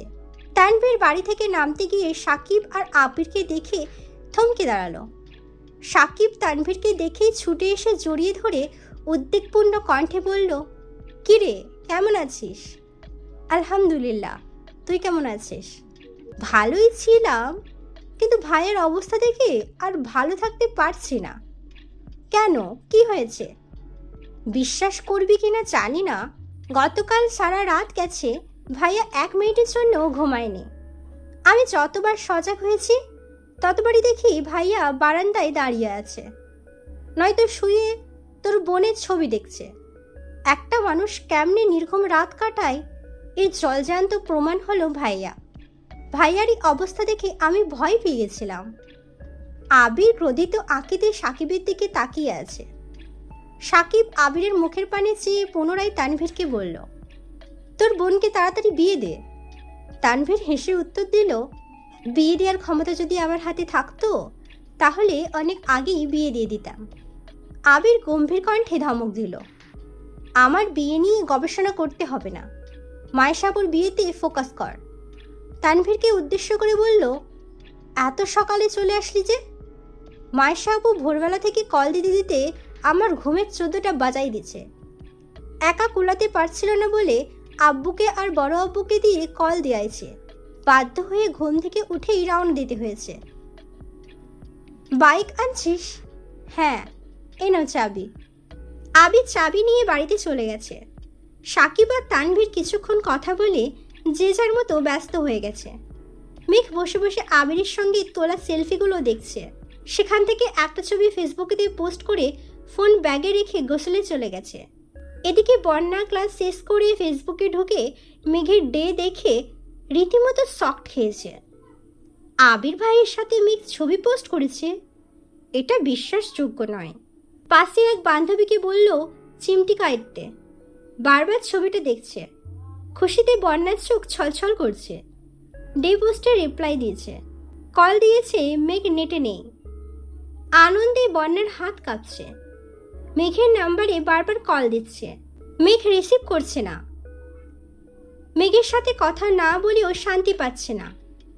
10 থেকে 15 বার মেঘকে কল দেওয়ার পর তানভীরের নাম্বারে ডায়াল করলো। তানভীর কল রিসিভ করে সালাম দিল। বন্যা সালামের উত্তর দিয়ে উত্তেজিত কণ্ঠে শুধালো, মেঘ কোথায়? বনু তো এখানে নেই। কেন, কি হয়েছে? একটু দরকার ছিল। মেঘকে কি দেওয়া যাবে? আচ্ছা, ওয়েট করো, আমি দেখছি। এখন কোথায় তুমি? ভার্সিটিতে। সব ঠিক আছে তো? মনে হচ্ছে কোনো বিষয়ে আপসেট? আপসেট না, এমনিই মেঘের সাথে একটু কথা ছিল। তানভীর কথা বলতে বলতে মেঘের রুমে গিয়ে ফোন দিয়ে আসছে। মেঘ বন্যার সাথে কথা বলে একেবারে রেডি হয়ে তানভীরের ফোন নিয়ে নিচে নামছে। তানভীরকে খুঁজতে খুঁজতে গেট পর্যন্ত চলে গেছে। গেটের কাছে তানভীর, সাকিব সহ মাইশার আরও কয়েকটা কাজিন কাজ করতেছিল। আবির এখানে নেই। মেঘ ডাকতেই তানভীর উঠে এসে ফোনটা নিল। মেঘ চলে যেতে নিলে তানভীর গম্ভীর কণ্ঠে শুধালো, তোর ফ্রেন্ড কল দিয়েছিল কেন? মেঘ আমতা আমতা করে বলল, ক্লাসের জন্য। কাল ক্লাস আছে? হ্যাঁ। মেঘ যেতে নিলে তানভীর পুনরায় ডাকলো, শোন। মেঘ মুখ গোমরা করে বলল, আমি জানি তুমি কি বলবা। কি বলবো? বলবা বরযাত্রী আসলে ঘর থেকে যেন না বের হয়, কারোর সাথে যেন কথা না বলি, খাবার ঘরে নিয়ে খাওয়াইবো, এসবই তো। তানভীর সশব্দে হেসে বলল, না, এসবের কিছুই বলবো না। তুই যেখানে ইচ্ছে ঘুরতে পারিস। সত্যি? তবে একা যাবি না, মিমকে সাথে নিয়ে যাবি। আচ্ছা, তুমি কি বলতে চাইছিলা? চুল ছেড়ে ঘুরিস না, হিজাব পরে আসিস। ঠিক আছে। মেঘ রুমে যাওয়ার জন্য সিঁড়ি পর্যন্ত যেতে মালার সাথে দেখা হলো। মালা হেসে বলল, মেঘ কোথায় ছিলে তুমি? রুমে খুঁজতে গেছিলাম তোমায়। মেঘ তপ্ত স্বরে বলল, নিচে ছিলাম। মালা আশপাশে তাকিয়ে বলল, তুমি কি আমার উপর রেগে আছো? রাতে তোমার সাথে ওই রকম ব্যবহার করা ঠিক হয়নি, তার জন্য দুঃখিত। মেঘ ওষ্ঠদ্বয় প্রশস্ত করে উত্তর দিল, রাগ করি না। মালা উত্তেজিত কণ্ঠে বলল, দেখো তো তোমার মেহেদিটা কেমন হয়েছে। হাত বাড়াতেই মেঘ মালার হাতের দিকে তাকালো। মেহেদি ডিজাইন খুব সুন্দর হয়েছে। হঠাৎই মেঘের ভ্রুযুগল কুঁচকে গেল। মালার হাতে এই অক্ষর দেখে মেঘ ভীষণ চটে গেছে। সে খুব ভালো করেই বুঝতে পারছে মালা ইচ্ছে করে আবির ভাইয়ের নামের প্রথম অক্ষর লিখেছে এবং সেটা মেঘকে দেখাতে আসছে। মেঘ রাগে পাশ কাটিয়ে চলে গেছে। মালা আর চোখে চেয়ে হাসল। বরযাত্রী আসছে অনেকক্ষণ হলো। গেইটে জামাই বরণ চলছে। হুড়োহুড়ি কর্মকাণ্ডের কোথাও মেঘ নেই। সেই যে রুমে ঢুকেছে আর বের হয়নি মেয়েটা। মিম দিশাদের সাথেই আছে। তানভীর টেনশনে পড়ে গেছে। হিজাব পড়তে বলায় বোন রেগে গেল কিনা। মেঘের নাম্বারই কল দিল, কিন্তু মেঘ কল রিসিভ করছে না। এত মানুষের ভিড় ঠেলে বাড়িতে ঢুকতেও ইচ্ছে করছে না। তানভীর এমনিতেই নেট অন করলো। ফেসবুকে ঢুকতেই মেঘ আবিরের সেলফি দেখে আনমনে হেসে বলল, মাশাআল্লাহ। কিন্তু সেই হাসিটা বেশিক্ষণের জন্য স্থির হলো না। মেঘের আইডি দেখে ভ্রু গুটালো। আবির ফেসবুকে কিছু শেয়ার করলে সেগুলো কাস্টম করে শেয়ার করে, কিন্তু মেঘ যে হুট করে আবিরের সাথে ছবি আপলোড করলো, বাসার মানুষের নজরে পড়লে সর্বনাশ হয়ে যাবে। এসব ভেবেই তানভীর ভয় পাচ্ছে। তানভীর তাড়াতাড়ি উঠে আবিরের কাছে গেল। আবিরের কানে কানে কিছু বলতেই আবিরের অভিব্যক্তি বদলে গেল। তানভীর ফোন থেকে সেই পোস্টটা দেখালো। আবির দাঁতে দাঁত চেপে বলল, মেঘ কোথায়? বনুকে হিজাব পড়তে বলছিলাম, সেই যে উপরে গেছে, আর তো আসছে না। কল দিলাম, কল ধরে না। আবির গম্ভীর কণ্ঠে বলল, মিমকে বল ডেকে নিয়ে আসতে। আবির, সাকিবের কয়েকটা বন্ধু সবাই মিলে বরযাত্রীদের খাবার পরিবেশন করছে। তানভীরও চেয়েছিল, কিন্তু মামারা রাজি হননি। আবির ওনাদের বোনের ছেলে। আবির প্রতি যতটুকু অধিকারবোধ আছে তানভীরের প্রতি ততটুকু নেই। তাই তানভীরকে ওনারা মেহমানের মতোই যত্ন করছে, কোনো প্রকার দায়িত্ব দিচ্ছেন না। মিম রুম থেকে মেঘকে নিয়ে নামছে। আত্মীয় আর বরযাত্রীর ভিড়ে উঠোনে পা রাখার জায়গা নেই। দিশা, মিম, মেঘ আরও কয়েকজন কাজিন নতুন জামাইয়ের সঙ্গে দেখা করতে স্টেজে গেল। জামাইয়ের সাথে কথা বলে আসার সময় একটা ছেলে পাশ থেকে ডেকে বলল, এক্সকিউজ মি। মিম আর মেঘ দুজনেই পাশ ফিরল, কিন্তু কিছু বলল না। ছেলেটা পুনরায় বলল, আপনারা বউয়ের কে হন? মিম স্বাভাবিক কণ্ঠে উত্তর দিল, বোন। কেন? তাহলে তো তোমরা আমার বিয়ান হও। তা তোমার পাশের জনের নাম কি? নাম দিয়ে আপনার কাজ কি? মেঘ রেগে উত্তর দিল। ছেলেটা সশব্দে হেসে বলল, কাজ আছে বলেই তো জিজ্ঞেস করছি। ছেলেটার একটু পেছনে আবির দাঁড়াতেই মেঘ বৃহৎ নয়নে তাকালো। আবির চোখ দিয়ে ইশারা করতেই মেঘ মুচকি হেসে মিমকে বলে, চল আমরা ওইদিকে যাই। বোনের কথা মতো মিমও চলে যাচ্ছে। ওই ছেলে পুনরায় পিছু ডাকে, এই সুন্দরী, তোমার হাসিটা খুব সুন্দর, প্লিজ তোমার নামটা বলো। পেছন থেকে আবির গুরুতর স্বরে বলল, এই যে মিস্টার, সুন্দরীর নাম আমি আপনাকে বলছি, আপনি বরং একটু এই দিকে আসুন। বরযাত্রী খাওয়ানো শেষ, বাড়ির সব কাজিনদের খেতে বসানো হয়েছে। আবির ইচ্ছাকৃত মেঘেদের টেবিলের দায়িত্ব নিয়েছে যাতে মন মতো খাওয়াতে পারে। তানভীরের কথা মতো মেঘ হিজাব পরেই এসেছে। গাঢ় বেগুনি রঙের একটা গর্জিয়াস ড্রেস পরেছে, তার সঙ্গে ম্যাচিং হিজাব। হালকা করে সাজুগুজু করেছে, তবে সবসময়ের মতোই মায়াবী লাগছে। আবির খাবার দিতে দিতে বেশ কয়েকবার আর চোখে তাকাচ্ছে। খাওয়ার শেষ পর্যায়ে আবির হঠাৎ মেঘকে তীক্ষ্ণ দৃষ্টিতে পরখ করল। সহসা আবির অভিব্যক্তি বদলে গেছে, আঁখি যুগল ক্রোধে জ্বলছে। সঙ্গে সঙ্গে আবির জায়গা ত্যাগ করল। মেঘ কলতলা থেকে হাত ধুয়ে ফেরার পথে আবিরকে দেখেই থমকে গেল। আবিরের ক্রোধিত আঁখি দেখে মেঘের আত্মরাগটা শুকিয়ে যাচ্ছে। আবিরের রুদ্রমূর্তির রূপ দেখে মেঘ ভয়ে ঠোক গিলল। আবির মেঘের হাত নিজের কাছে টেনে খুলল। মেঘের হাতে মেহেন্দি দিয়ে আবির লেখা। আবির রক্তাভ দুচোখে নিজের নামটা দেখল। দেখেই বোঝা যাচ্ছে কাঁপা কাঁপা হাতে মেঘ নামটা লিখেছে। আবির কণ্ঠ 4 গুণ ভারী করে বলল, এসবের মানে কি? মেঘ হাত টেনে নিজের পেছনে লুকালো। আবির দাঁতে দাঁত পিষে চলে গেছে, ভয়ে হাত পা কাঁপছে। কয়েক মিনিটের মধ্যে আবির একটা মেহেন্দি নিয়ে আসছে। মেঘের হাত টেনে একটু মেহেন্দি নামের উপর রেখে বৃদ্ধাঙ্গুল দিয়ে নিজের নামটা লিপে দিয়েছে। মেঘ আবিরের রক্তাভ চোখে অসহায়ের মতো তাকিয়ে আছে। এই ছিল আমৃত্যু ভালোবাসি তোকে পর্ব 39। পরবর্তী পর্ব নিয়ে খুব তাড়াতাড়ি আসবো। আমার বলা আমৃত্যু ভালোবাসি তোকে পর্বগুলো যদি আপনার ভালো লেগে থাকে তো অবশ্যই আমার চ্যানেলটিকে সাবস্ক্রাইব করবেন এবং আমাকে উৎসাহিত করবেন, লাইক করবেন, কমেন্ট করে বলবেন আপনার কেমন লেগেছে। সুস্থ থাকবেন, ভালো থাকবেন, নিজের খেয়াল রাখবেন। আল্লাহ হাফিজ। আর হ্যাঁ, সাবস্ক্রাইব করতে ভুলবেন না প্লিজ।